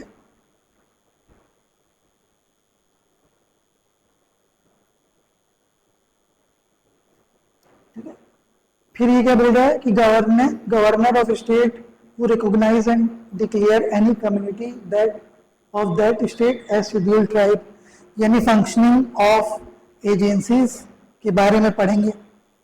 ठीक है। इसके अलावा community declared as scheduled tribe in a state need not to be so in another state. तो ये सारे चीज़ें हम जानेंगे provisions of constitution and provisions of parliamentary body. ठीक है, पार्लियामेंट एंड स्टेट लेजिस्लेचर के थ्रू भी समझेंगे। ठीक है, अदर प्रोविजंस जानेंगे पूरे कॉन्स्टिट्यूशन के बारे में। आज मैं सिर्फ आपको ये ब्रीफ दे रहा हूँ, इससे क्या होगा ना कि आपको ये समझ में आ जाए कि हम जो पढ़ने वाले हैं उसका जो फोकस एरिया रहेगा वो क्या रहेगा। ठीक है, ताकि जब हम पढ़ें तो आपको क्लियर रहे कि भाई अगर मैं पॉलिटी का ये पार्ट पढ़ा रहा हूँ, फॉर एग्जांपल मैं अगर आपको पॉलिटी का फंडामेंटल राइट पढ़ा रहा हूँ तो क्यों पढ़ा रहा हूँ और कौन से पॉइंटर्स इंपॉर्टेंट है जिन्हें मैं पढ़ाने वाला हूँ, ये हमें पता चलेगा इनसे।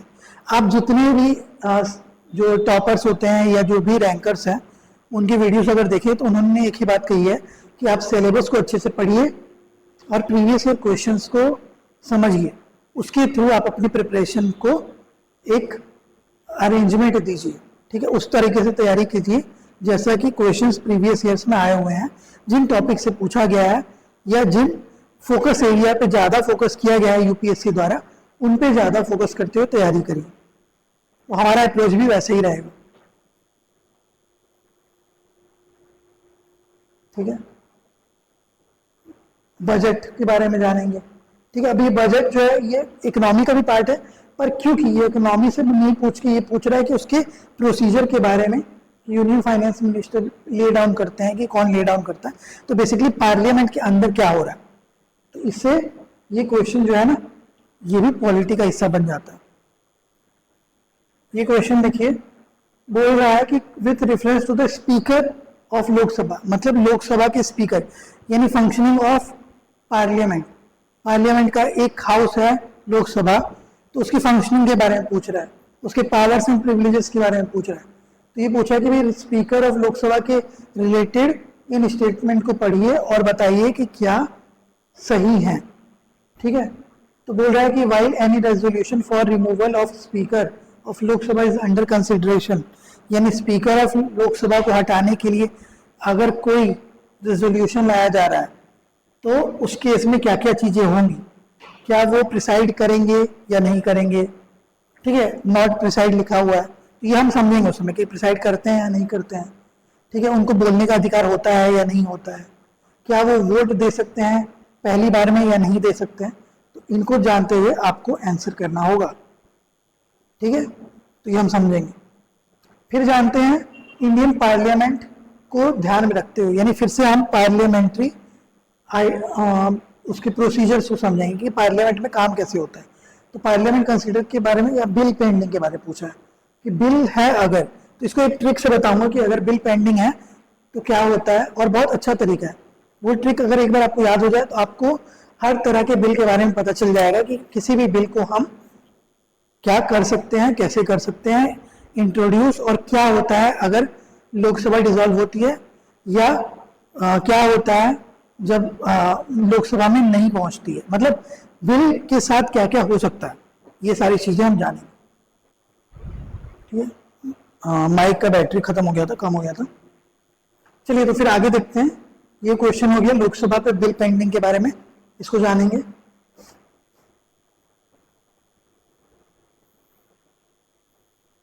फिर देखिए इधर, parliament of India consider the following statement, prorogation of house, फिर से यानी फंक्शनिंग और रूल्स ऑफ पार्लियामेंट देखेंगे। ठीक है, उसके साथ ही प्रेसिडेंट का क्या पावर है ये जानेंगे। तो ये सारी चीजें किससे जुड़ी हुई हैं, पार्लियामेंट के फंक्शनिंग से, तो ये भी जानेंगे। यानी क्वेश्चंस आपको ज्यादातर क्वेश्चंस कहाँ से पूछा जा रहा है, रिलेटेड टू पार्लियामेंट या रिलेटेड टू सेंटर।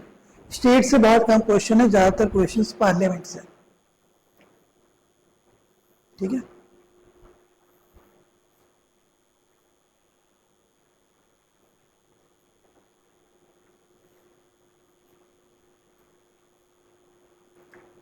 तो इस तरह से यहाँ पे हमने सारे क्वेश्चंस देख लिए जो कि रिलेटेड थे प्रीलिम्स से, जो इस साल आ चुके हैं।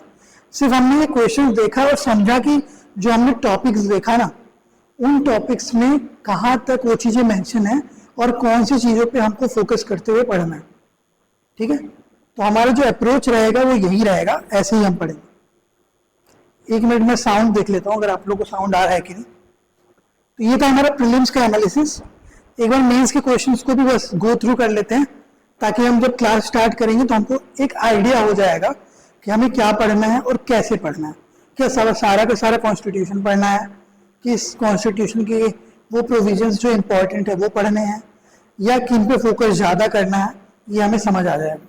क्योंकि टाइम कम है और हमें मैक्सिमम चीज़ों को ग्रैस्प करना है, तो हमें कोशिश यही करनी होगी कि हम उन टॉपिक्स पे ज़्यादा फोकस करें या उन चीज़ों को ज़्यादा पढ़ें जो कि हमारे एग्जाम पॉइंट ऑफ व्यू से रिटर्न हाई देते हैं। ठीक है, ठीक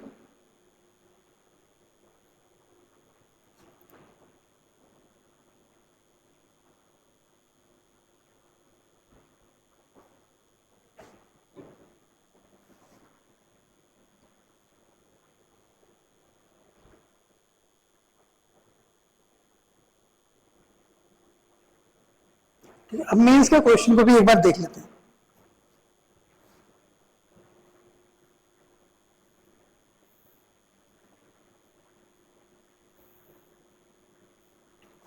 देखिए, सबसे पहला क्वेश्चन जो इस साल आ चुका है, 24 का ही पेपर है ये, हम सिर्फ 24 के पेपर को देख रहे हैं ताकि हम एक बार बस समझ सकें। फिर जब मैं क्लास स्टार्ट करूं तो आपको ये पता हो कि हाँ, हमारा जो फोकस एरिया है वो ये है, हमें ऐसे चलना है तैयारी करते हुए। देखिए, सबसे पहले examine the need of electoral reforms as suggested by the various committees with particular reference to one nation one election principle. अभी क्योंकि करंट में, ठीक है, आपको ये सुनने में बहुत बार आया था कि वन नेशन वन इलेक्शन का कॉन्सेप्ट हमें अपनाना होगा, ताकि हमारा जो इलेक्शन एक्सपेंडिचर है, इलेक्शन पे जो होता है खर्च, वो कम से कम हो एंड एक साथ हो। तो उससे क्या होगा कि काम पे ज़्यादा फोकस हो पाएगा। ये आइडिया यही है कि अगर इलेक्शन एक साथ हो तो क्या होगा कि सब लोग एक साथ इलेक्शन कर लेंगे और उसके बाद जब सारे लोग सेलेक्ट हो जाएंगे तो उसके बाद वो 5 साल तक कंटिन्यू एक साथ क्या कर पाएंगे, फोकस करके काम कर पाएंगे। अदरवाइज क्या होता है आज के समय में कि इलेक्शंस एक जगह होते हैं तो फिर अगले साल किसी और जगह हो रहा है, तो कई बार क्या होता है कि जो लेजिस्लेटिव है, मतलब जो एग्जीक्यूटिव है, फिलहाल जब वो पार्लियामेंट में ना हो तो एग्जीक्यूटिव कहलाता है, और पार्लियामेंट के अंदर हो तो लेजिस्लेटिव कहलाता है। तो जो एग्जीक्यूटिव है, यानी प्राइम मिनिस्टर हो गया या अदर मिनिस्टर्स हो गए, ये लोग क्या करते हैं, रैलीज वगैरह में ज़्यादा काम ध्यान देते हैं। तो उससे क्या होता है कि जो फंक्शनिंग है उस पर कहीं ना कहीं हिंड्रेंस आता है। ऐसा ये लॉजिक दिया जा रहा है वन नेशन वन इलेक्शन के लिए।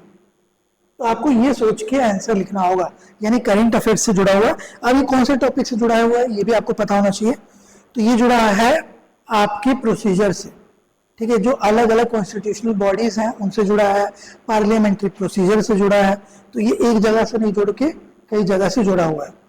रिप्रेजेंटेशन ऑफ पीपल्स एक्ट 1950 और 51 से भी जुड़ा हुआ है, उससे भी आपको इसको कनेक्ट करके आंसर लिखना होगा। ठीक है, एग्जामिन एंड डिस्टिंग्विश बिटवीन लोक अदालत एंड आर्बिट्रेशन ट्रिब्यूनल्स। लोक अदालत और आर्बिट्रेशन ट्रिब्यूनल, मतलब आर्बिट्रेशन ट्रिब्यूनल वो ट्रिब्यूनल होता है जो कि समझौता करवाता है। ठीक है, तो इन दोनों में अंतर बताना है, लोक अदालत में और आर्बिट्रेशन ट्रिब्यूनल में। और ये बताना है कि whether they entertain civil as well as criminal case, क्या वो सिर्फ सिविल केसेस को हैंडल करते हैं या क्रिमिनल केसेस को भी हैंडल करते हैं, ये भी बताना है आपको। ठीक है, तो ये सब हम जानेंगे आगे, हाई कोर्ट्स, अदर कोर्ट्स जब पढ़ेंगे तो उस समय ट्रिब्यूनल्स जानेंगे। ठीक है, एडमिनिस्ट्रेटिव ट्रिब्यूनल जानेंगे, ग्रीन ट्रिब्यूनल्स के बारे में जानेंगे, और अदर ट्रिब्यूनल क्या होता है, ट्रिब्यूनल कैसे बनाया जाता है और क्या काम आता है। The growth of cabinet system has practically resulted in the marginalization of parliamentary supremacy elucidate। ठीक है, ये क्या बोल रहा है कि ग्रोथ ऑफ कैबिनेट सिस्टम, मतलब कैबिनेट सिस्टम का ज्यादा ग्रोथ हो रहा है, उसके कारण प्रैक्टिकली क्या रिजल्ट कर रहा है कि पार्लियामेंट्री सुप्रीमेसी में मार्जिनलाइजेशन हो रहा है, यानी नियंत्रक कैबिनेट प्रणाली के विकास के परिणाम स्वरूप व्यवहारिक रूप से संसदीय सर्वोच्चता हाशिए पर चली गई है। देखिए, संसदीय सर्वोच्चता का क्या मतलब है, इसका मतलब है कि जो काउंसिल ऑफ मिनिस्टर है ना, उनका इफेक्ट पूरे फंक्शनिंग पे होता है। ठीक है, जब हम आर्टिकल्स पढ़ेंगे, आर्टिकल के बारे में जानेंगे 72, 73, 74 और ये सारे आर्टिकल्स जो रिलेटेड टू हमारे पार्लियामेंट है, प्राइम मिनिस्टर है, ठीक है, एग्जीक्यूटिव या काउंसिल ऑफ मिनिस्टर से जुड़ा हुआ है, तो अब हम जानेंगे कि भाई काउंसिल ऑफ मिनिस्टर का जो टर्म है वो मेंशन है हर जगह। तो काउंसिल ऑफ मिनिस्टर क्या होता है? बड़ा पैनल होता है। तो बड़ा पैनल होगा तो ज्यादा लोगों की बातें सुनी जाएंगी और उस तरह से ज्यादा क्या होगा, आपके पास इनपुट आएगा। पर जब कैबिनेट आइडियोलॉजी यानी कैबिनेट सिस्टम होता है तो उसमें बहुत कम, छोटा सा ग्रुप क्या करता है, बहुत सारे बड़े बड़े डिसीजंस ले लेता है।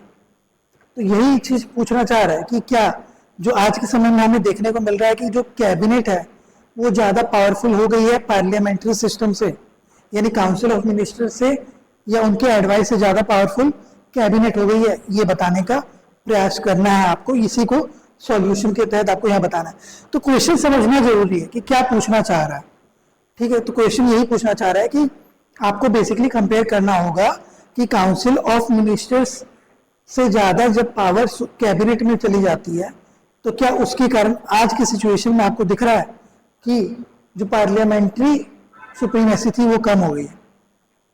ठीक है, तो अब यहाँ पे आपको कंपैरिजन भी करना होगा कि क्या हमारे यहाँ पहले से पार्लियामेंट्री सुप्रीमेसी थी या ये सिर्फ हम कंपैरिजन के माध्यम से बता सकते हैं, अदरवाइज हमारे यहाँ पार्लियामेंट्री सुप्रीमेसी नहीं थी।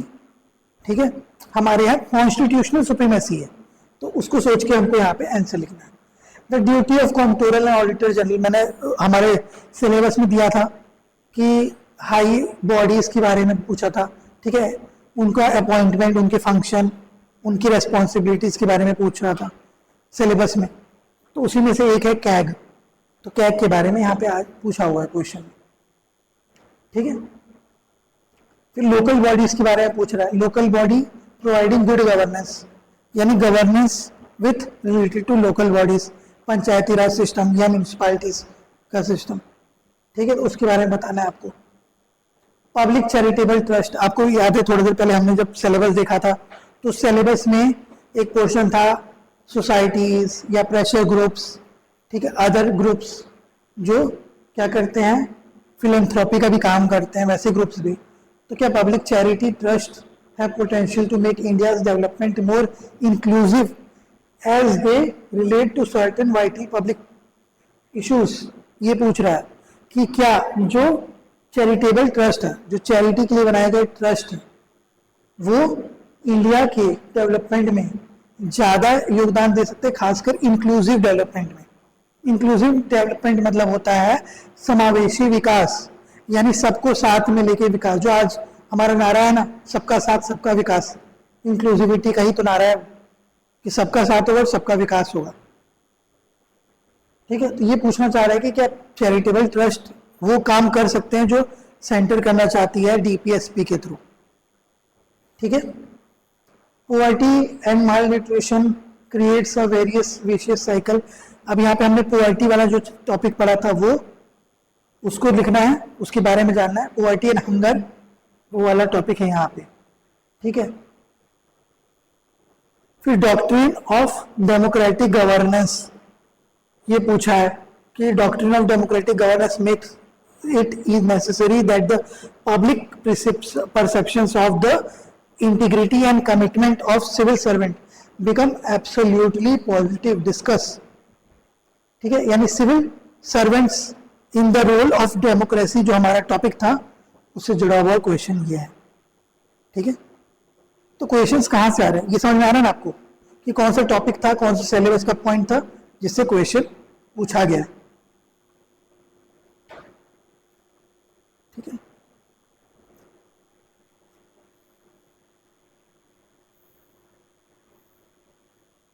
फिर देखिए अगला क्वेश्चन जो पूछ रहा है वो बोल रहा है कि West is fostering India as an alternative to reduce dependence on China supply.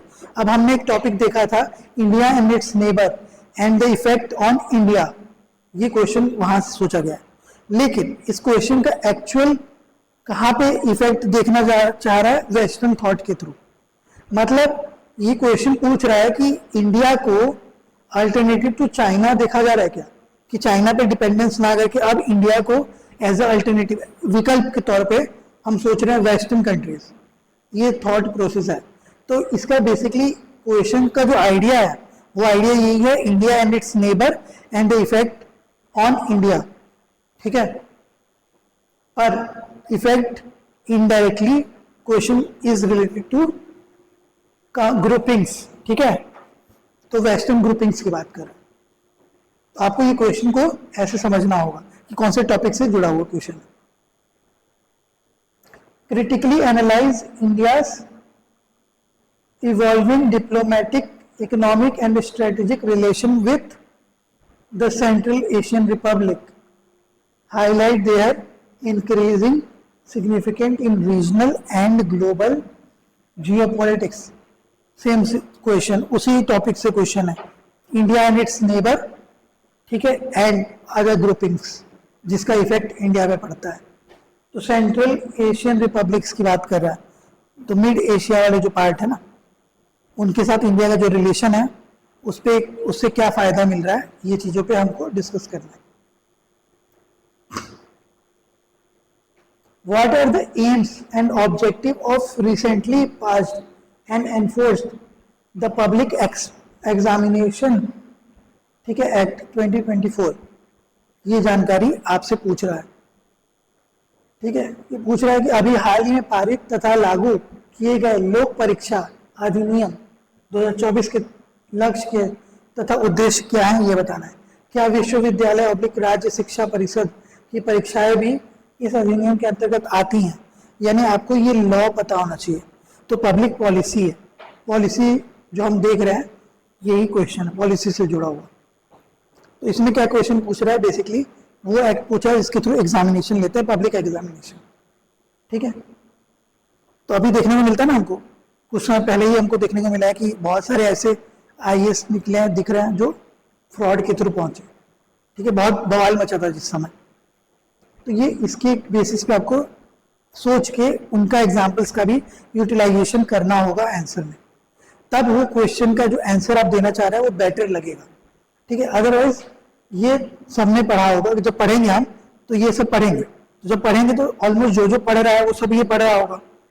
हर इंसान जो कि यूपीएससी की तैयारी करेगा और उसने ये टॉपिक पढ़ा है तो वो उस टॉपिक के ओवरऑल जीस्ट को तो जानता ही होगा, तो वो उस तरह से आंसर लिख सकता है। पर आपका आंसर उनसे बेटर कैसे होगा ये जरूरी है, और इसके लिए आपको अपने सोचने के नजरिए को बदलना होगा। सिर्फ एक डायमेंशन में नहीं सोच के मल्टीपल डायमेंशंस को क्या करना होगा, सोचना होगा, ताकि आप उसको आंसर में इनकलकेट कर पाए। Right to privacy is intrinsic to life and personal liberty, ठीक है। तो ये क्या बोल रहा है कि राइट टू प्राइवेसी से जुड़ा हुआ था। प्राइवेसी क्यों न्यूज में था, तो बहुत सारे बिल्स की बात हो रही है प्राइवेसी से, ठीक है। बहुत बार क्या देखने को मिला कि हमारा जो डेटा है वो ब्रीच हो रहा है, ठीक है।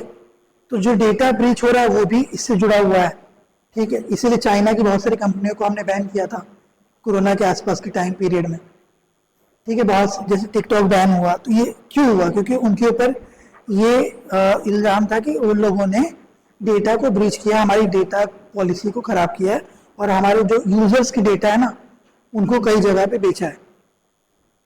तो इसलिए ये बोल रहा है कि भाई राइट टू प्राइवेसी जो है वो लाइफ और पर्सनल लिबर्टी का एक इंट्रिंसिक पार्ट है।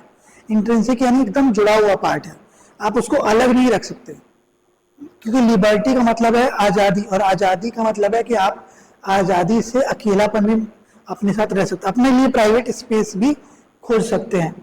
तो उसको सोचते हुए आपको यहाँ पे आंसर लिखना होगा। उसके बाद ये भी पूछ रहा है कि in this reference discuss the law relating to DNA testing of child in the womb to establish paternity, ठीक है। डीएनए टेस्टिंग के लिए पूछना चाह रहा है कि अगर वूम में ही बच्चा है, ठीक है, तो उस समय पैटर्निटी टेस्ट करवाना क्या सही होगा, इसके बारे में लिखना है। तो सिर्फ इससे जुड़ा हुआ नहीं है आंसर, ये सोसाइटी से भी जुड़ा हुआ आंसर है, ठीक है। तो ये चीजें आपको यहाँ पे जोड़नी होगी, कनेक्ट करना होगा। फिलहाल आपको लग रहा होगा कि हाँ देखने में तो ऐसा लग रहा है कि बन जाएगा, पर कैसे सॉरी कनेक्ट कैसे करना है ये हम धीरे धीरे सीखेंगे क्लास के थ्रू। क्लास में मैं आपको बताऊंगा कि कैसे कनेक्ट करना। इसीलिए इसी के साथ आपके लिए इंफॉर्मेशन भी है कि आप लोग जो यूपीएससी की तैयारी करना चाहते हो वो सबके लिए एक सुनहरा मौका लेकर एम सिविल सर्विसेज आया है। हम आपके लिए पहले वीक जो सॉरी से 2 वीक के अंदर अंदर जो एडमिशन लेगा, मई के 2 वीक के अंदर हमारे यहाँ जो एडमिशन लेगा उनके लिए हम हैवी डिस्काउंट्स प्रोवाइड करने वाले हैं। और ये पूरी फी बहुत मिनिमल कॉस्ट में आपको पूरे साल की मिल जाएगी, जिसके थ्रू आप अपनी प्रिपरेशन को एक बेटर पाथ दे पाएंगे, एक बेटर फ्लो दे पाएंगे। तो आइए हमारे साथ जुड़िए और अपनी तैयारी को और अच्छा करिए, बेटर करिए और अपने लक्ष्य के पास एक कदम और बढ़िए। ठीक है, तो हमारा जो फोन नंबर है वो आपको डिस्क्रिप्शन में मिल जाएगा। उस नंबर पे आप सुबह 10 बजे से शाम 5 बजे तक कभी भी कॉल करके पूछ सकते हैं, जानकारी प्राप्त कर सकते हैं। और जो लोग छत्तीसगढ़ में रहते हैं उन सब के लिए तो और बेटर मौका है, क्योंकि वो लोग ऑनलाइन एंड ऑफलाइन दोनों मोड में हमारे साथ पढ़ सकते हैं। ठीक है, और जो रायपुर में रहते हैं वो बिल्कुल आए हमारे संस्थान में आके बैठ के साथ में पढ़े, ताकि जो भी डाउट है वो सब आप क्लियर कर सके 1 to 1। ठीक है, आपको मेंटरशिप दिया जाएगा पूरे साल का, प्रीलिम्स और मेंस को इंटीग्रेट करके पढ़ाया जाएगा, कोई अलग से तैयारी नहीं होगी, कोई बैच मर्जेस नहीं होंगे। यूपीएससी अलग बैच चलेगा, पीएससी का अलग बैच चलेगा, कोई फैकल्टी सेम कंटेंट दोनों जगह नहीं पढ़ाएगा। ठीक है, अगर कोई फैकल्टी दोनों जगह पढ़ा रहा है, फॉर एग्जांपल इंडिया, अगर मैं इंडियन पॉलिटी यहाँ पढ़ा रहा हूँ और इंडियन पॉलिटी छत्तीसगढ़ पीएससी के लिए पढ़ा रहा हूँ, सीजीपीएससी के लिए, तो वहाँ पे और यहाँ पे दोनों सेम कॉन्सेप्ट नहीं होगा। अकॉर्डिंग टू द एग्जामिनेशन दोनों जगह के अप्रोचेस होंगे। ठीक है, इसलिए मर्ज नहीं होगा बैच, आप लोग को प्रॉपर तैयारी करवाई जाएगी 1 to 1 मेंटरशिप के साथ। साथ ही साथ वीकली आपका असेसमेंट भी किया जाएगा। ठीक है, आप अपना असेसमेंट के थ्रू हम अपनी तैयारी को और जान पाएंगे कि हमारी तैयारी कितनी बेटर हो पा रही है। ठीक है, इसके अलावा अगर आपको हमसे जुड़ना है तो हमारे वेबसाइट aimcivilservices.in पे जाइए, aimcivilservices.in पे, और वहां पे हमारे कॉन्टैक्ट डिटेल में चेक करिएगा तो आपको हमारे एड्रेस के बारे में पता चल जाएगा। साथ ही साथ आपको वहाँ कॉन्टैक्ट डिटेल भी मिल जाएगा, जिसके थ्रू आप कॉल करके हमसे बात कर सकते हैं। प्लस कोर्सेज के पैनल में आप जाइएगा तो आपको कोर्स का फी स्ट्रक्चर पूरा पता चल जाएगा। पर अगर आप पहले 2 हफ्तों में एडमिशन लेते हैं, मई के पहले 2 हफ्तों में, यानी कि बिफोर 15 मई, ठीक है, 15 मई से पहले पहले, तो आपको भारी डिस्काउंट्स भी मिलेंगे ये इन कोर्सेज में। ठीक है, और ये फ्लेक्सिबल पेमेंट स्कीम के साथ हम एक कोर्सेज लॉन्च कर रहे हैं, जिसके थ्रू आप 1 टाइम में पेमेंट कर सकते हैं, 3 टाइम में पेमेंट कर सकते हैं, या 5 टाइम में पेमेंट कर सकते हैं। ठीक है, मार्जिनल कॉस्ट है और इनको आप मल्टीपल फॉर्म में पेमेंट कर सकते हैं। ठीक है, फिर साथ ही साथ हम बीच में हम कुछ समय बाद अराउंड क्वार्टरली या हाफ ईयरली में एक असेसमेंट टेस्ट भी लेंगे, जिनके थ्रू हम और भी व्यूअर्स देंगे उन बच्चों को जो कि इन तैयारी के बीच में अपने तैयारी को और अच्छा कर पाए हैं, उस प्रिपरेशन के दौर में अपने आप को और अच्छा बना पाए हैं, तो उनकी फी को हम और कम कर देंगे। ठीक है, तो ये तरीके से आपके लिए बेटरमेंट मिलेगा और आपको यूपीएससी की अच्छी प्रिपरेशन भी मिलेगी। आइए और आज ही ज्वाइन करिए एम सिविल सर्विसेज। ठीक है, तैयारी के साथ मतलब लक्ष्य आपका है और मेहनत आपकी है, पर मार्गदर्शन हमारा होगा। पाथ हम तैयार करेंगे, चलना आपको होगा।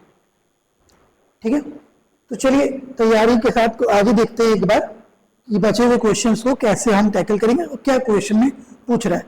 फिर हम थोड़ा बेसिक कॉन्सेप्ट भी जानेंगे।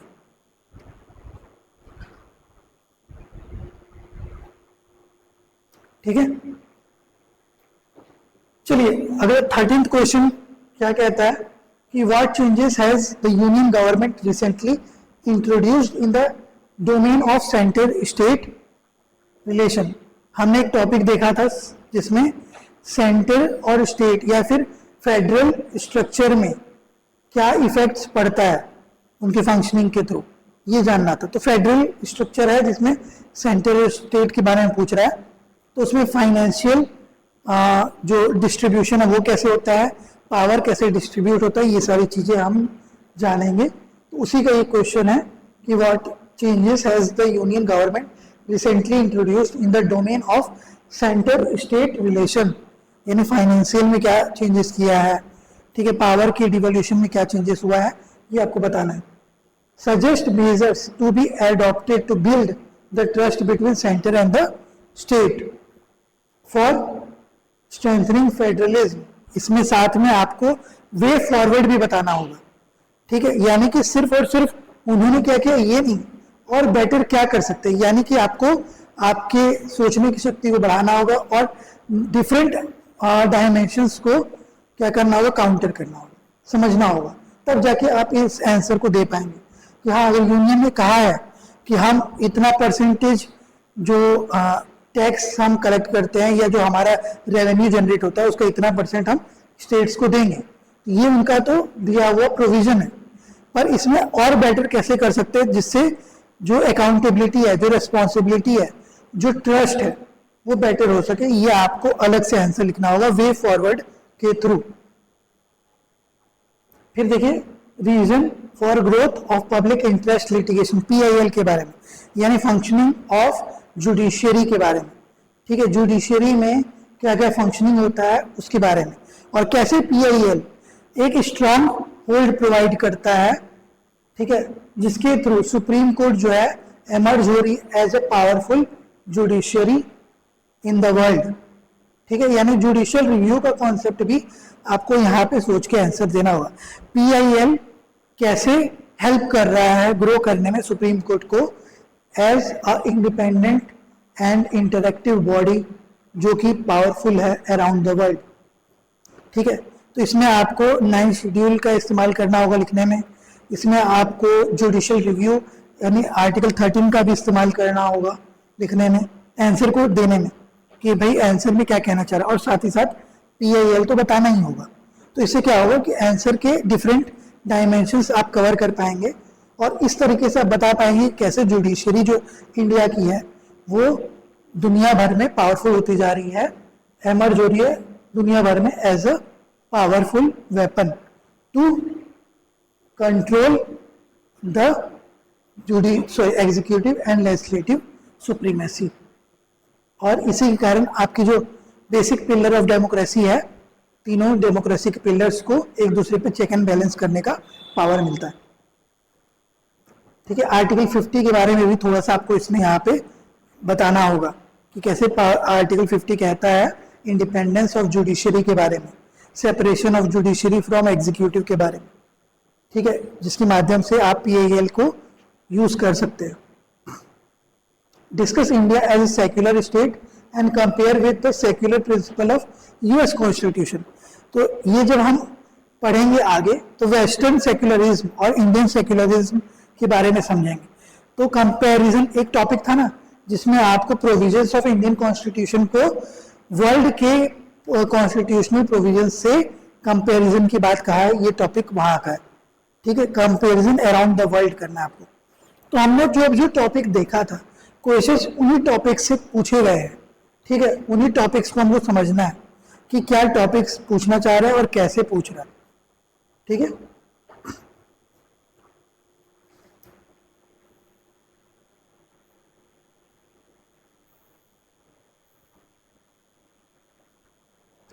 सिक्सटीन्थ क्वेश्चन क्या कहता है कि सिटीजन चार्टर के बारे में, ठीक है, हम जो समय देख रहे थे तो उसमें कुछ पावर्स देखे थे सिटीजन चार्टर के बारे में, ठीक, गवर्नेंस जब पढ़ रहे थे टॉपिक तो उसमें सिटीजन चार्टर एक टर्म देखे थे, जहां मैंने आपको ये बताया था कि सिटीजन चार्टर जो होता है वो ये प्रोवाइड करता है कि जो गवर्नमेंट बॉडीज हैं वो एक टाइम फ्रेम में अपने काम को कंप्लीट करे और वो अपना वादा पूरा करे जो कि सोसाइटी के प्रति उनका है, जो कि पब्लिक के प्रति उनका है, ठीक है। हालांकि वो जस्टिसिएबल नहीं है, एनफोर्सेबल भी नहीं है फिलहाल, तो इसलिए हम कह सकते हैं कि सिटीजन चार्टर जो है वो एक तरह से अभी फिलहाल क्या है, एक ऐसा वेपन है जो कि शेल में बंद है।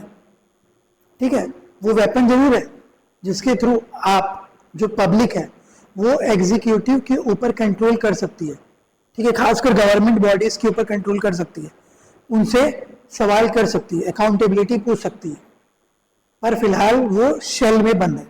ठीक है, तो इसके बारे में आपको आंसर देना होगा। In the crucial domain like the public health care system, the Indian state should play a vital role to contain the adverse impact of marketization of system. ठीक है, थोड़ी देर पहले हमने जब सिलेबस देखा था तो सिलेबस में एक जगह हेल्थ, एजुकेशन, इनके ऊपर पॉलिसी मेकिंग की बात कही गई थी गवर्नेंस के थ्रू। ठीक है, तो ये टॉपिक वहां से लिया गया है। ठीक है, तो हर एक टॉपिक जो सिलेबस में दिया है उन पॉइंटर्स को आप अगर पढ़ते हैं तो उसके थ्रू आप अपनी प्रिपरेशन को और अच्छा कर पाएंगे। E governance is not just about routine application of digital technology. ठीक है, ई गवर्नेंस सिर्फ रूटीन डेवलपमेंट एप्लीकेशन नहीं है जो आप करते हैं, यहाँ पे आपको क्या करना है, डिजिटल टेक्नोलॉजी के साथ साथ यूटिलाइजेशन करना, इम्प्लीमेंटेशन करना बेटर वे में। जैसे अगर आपके पास ई आधार कार्ड है, ठीक है, ऑप्शन, तो आप ई आधार कार्ड को और कैसे फ्लेक्सिबल बना सकते हैं और कैसे बेटर कर सकते हैं। जैसे ई नैम है, नेशनल एग्रीकल्चर मार्केट, तो कैसे आप मार्केट को और मार्केट के लोगों को एक दूसरे से जोड़ सकते हैं और कैसे बेटर कर सकते हैं उस फ्लो को, जिसमें हर एक इंसान को, जो जैसे एग्रीकल्चर जो करते हैं फार्मर्स, उन सबको ई नैम से जोड़ना और ई नैम का बेटर इम्प्लीमेंटेशन करना, उसको हमको बताना होगा, उसको हमको समझना होगा। तो ई गवर्नेंस क्वेश्चन कहना चाहता है कि ई गवर्नेंस सिर्फ और सिर्फ सिंपल वेपन नहीं है, सिंपल तरीका नहीं है जिसके थ्रू आप क्या करेंगे, डिजिटल टेक्नोलॉजी का इस्तेमाल करेंगे, बल्कि वो एक अच्छा वेपन हो सकता है, एक अच्छा हथियार हो सकता है जिसके माध्यम से आप गवर्नेंस को और बेटर कर सकते हैं। और जो टर्म हम यूज करते हैं गुड गवर्नेंस यानी सुशासन, उसको हम इंप्लीमेंट करवा सकते हैं। ठीक है, terrorism has been the significant threat to global peace. तो ये वैसे डिजास्टर्स हैं जो मैन मेड है। ठीक है, तो अब इसके बारे में आपको जानना है, तो ये डिजास्टर मैनेजमेंट का भी पार्ट है। ठीक है, तो डिजास्टर सिर्फ और सिर्फ नेचुरल नहीं होती है, कैलामिटीज नेचुरल नहीं होती है, ह्यूमन मेड भी होती है। तो टेररिज्म भी एक तरह से डिजास्टर ही है, सिक्योरिटी थ्रेट है। ठीक है, तो पेपर 4 में हम सिक्योरिटी जब पढ़ते हैं तो उसका पार्ट का इस्तेमाल यहाँ भी किया जा सकता है आंसर राइटिंग में। मैं बस ये बताना चाह रहा हूँ आप लोगों को आज के सेशन में कि हमारा जो अप्रोच होना चाहिए वो एक होलिस्टिक अप्रोच होना चाहिए। ठीक है, कुएं की मेंढक की तरह नहीं, ठीक है, एक समुद्र में तैरते हुए जहाज की तरह। तो इसको जहाज को चारों तरफ घुमाना आना चाहिए। ठीक है, आपको पता होना चाहिए कि आप किसी भी डायरेक्शन में जा सकते हैं। ठीक है, आपके पास एक बहुत बड़ा डायमेंशन होना चाहिए। लास्ट क्वेश्चन जो हमारा टॉपिक का है, जिससे हम आज की क्लास को यहाँ पे एंड करेंगे और समझ जाएंगे कि हमारा जो अप्रोच होने वाला है कैसा होगा। Discuss the geopolitical and geo strategic importance of Maldives for India. ठीक है, मालदीव का जियोपॉलिटिकल इंपॉर्टेंस पूछ रहा है। ठीक है, अब क्यों पूछ रहा है ये क्वेश्चन, क्योंकि जो मालदीव है, ठीक, वो हमारे साउथ में है।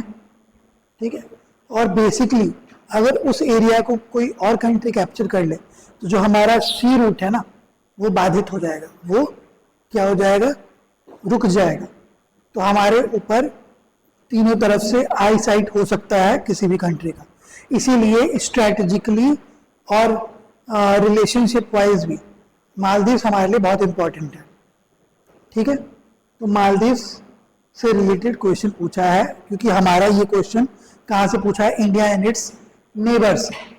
ठीक है, तो ये हो गया हमारा एनालिसिस जो हमने 2024 क्वेश्चंस जो पेपर एग्जाम था, एग्जाम का पेपर, उसको हमने देखा, समझा, जाना कि क्या जो हमने टॉपिक्स देखे हैं उनसे ही रिलेटेड क्वेश्चंस आए थे या कुछ और क्वेश्चंस पूछे गए थे। ठीक है, तो यहाँ हमने एनालिसिस देख लिया। अगले लेक्चर में जब हम अगला लेक्चर लेके आएंगे तब हम स्टार्ट करेंगे इंडियन पॉलिटी को। इंडियन पॉलिटी के नूक एंड कॉर्नर्स को, न्यूएंसेस को और एवरी प्रोज एंड कॉन्स को समझते हुए हम पॉलिटी को समझेंगे, यानी कॉन्स्टिट्यूशन को इनसाइड एंड आउट पढ़ेंगे। ठीक है, अब उससे पहले मैं आपको बता दूं कि आपको बुक्स कौन कौन सी यूज करनी है। सबसे पहले आपको एनसीईआरटी यूज करनी है।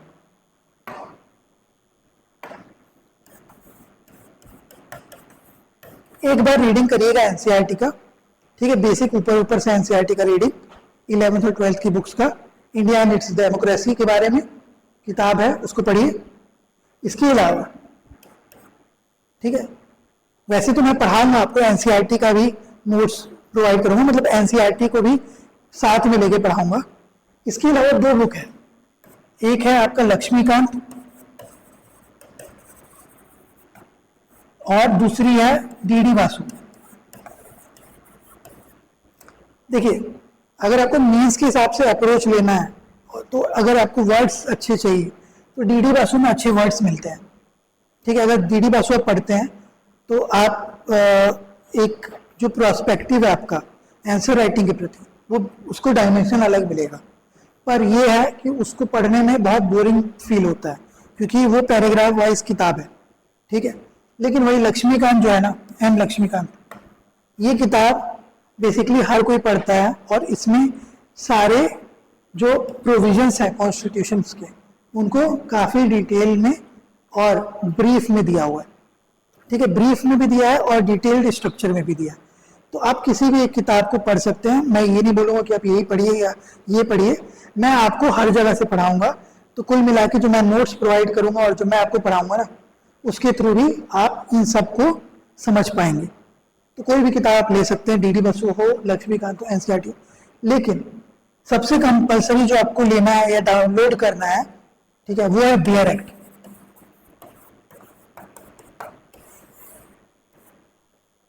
बेयर एक्ट आप इंडियन कॉन्स्टिट्यूशन का मोबाइल से डाउनलोड कर सकते हैं, गूगल से डाउनलोड कर सकते हैं। गूगल में सर्च करिएगा COI, कॉन्स्टिट्यूशन ऑफ इंडिया, तो जो पहला पेज आएगा उसको आप ओपन करिएगा। उसमें आपको अलग अलग लैंग्वेजेस में कॉन्स्टिट्यूशन के एक्ट और प्रोविजंस पूरा डिटेल में PDF के फॉर्मेट में मिल जाएगा। ठीक है, इसके अलावा आप अगर बेयर एक्ट अपने गूगल इसमें क्या बोलते हैं प्ले स्टोर में टाइप करते हैं तो भी मिल जाएगा, वहां से भी आप डाउनलोड कर सकते हैं। या फिर अगर आप iOS चला रहे हैं तो वहां से भी बेयर एक्ट डाउनलोड कर सकते हैं। ठीक है, तो सबसे बढ़िया तरीका है, आप एक काम करिएगा, गूगल में सर्च करिएगा COI, कॉन्स्टिट्यूशन ऑफ इंडिया।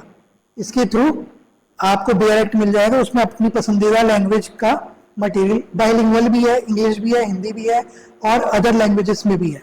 तो आपकी मर्जी है आपको किस लैंग्वेजेस में उसको पढ़ना है और तैयारी करनी है, जो आपको अच्छा लगे उसमें डाउनलोड कर लीजिए। तो जो हम तैयारी करेंगे वो बेयर एक्ट के थ्रू, जितने भी आर्टिकल्स हम पढ़ेंगे वो सारे बेयर एक्ट के थ्रू पढ़ेंगे। वो उसका कारण ये है कि बेयर एक्ट के थ्रू आप हर एक प्रोविजन को पढ़ पाइएगा। ठीक है, CGPSC हो या UPSC हो या दूसरे कोई भी एग्जाम्स हो, ज्यादातर प्रोविजंस के पार्ट पूछ जाते हैं। ठीक है, अब आप किताब से पढ़ते हैं, जैसे लक्ष्मीकांत की किताब, तो लक्ष्मीकांत की किताब या डीडी बसु की किताब में ना वो सारे प्रोविजंस एक एक करके सारे डिटेल में नहीं दिए होते हैं, एक जिस्ट दिया होता है। पर बेयर एक्ट में एक्चुअल वर्डिंग्स क्या है कॉन्स्टिट्यूशन की, और उस एक्चुअल वर्डिंग्स के बेसिस पे आप ये डिसाइड कर पाएंगे कि उस आर्टिकल में मेंशन क्या है। ठीक है, जैसे अब आर्टिकल हम 1 पढ़ेंगे तो आर्टिकल 1 में क्या क्या दिया हुआ है, क्या एक्सेप्शन है, वो सब उसमें दिया हुआ है।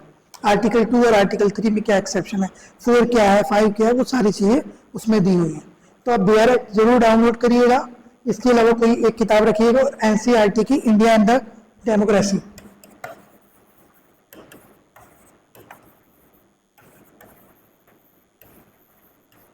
ये गूगल से ये डाउनलोड कर सकते हैं, NCERT के वेबसाइट से, या NCERT गूगल में सर्च करिए तो डाउनलोड हो जाएगा। ठीक है, जरूरी नहीं है कि आपको खरीदना पड़े। अगर आप PDF फॉर्मेट में पढ़ सकते हैं तो डाउनलोड करके भी पढ़ सकते हैं। ठीक है, और एक बार बस पढ़ना है आपको, मैं ये नहीं बोल रहा हूँ कि इसको डिटेल में पढ़िए, बस एक बार जैसे नॉवेल पढ़ते हैं उस तरह से पढ़ लीजिए, कहानी पढ़ते हैं वैसे पढ़ लीजिए, ताकि एक आइडिया आपको मिल जाए, जो कि एक रीडिंग करने में बहुत समय कम लगता है, बहुत छोटी किताब होती है।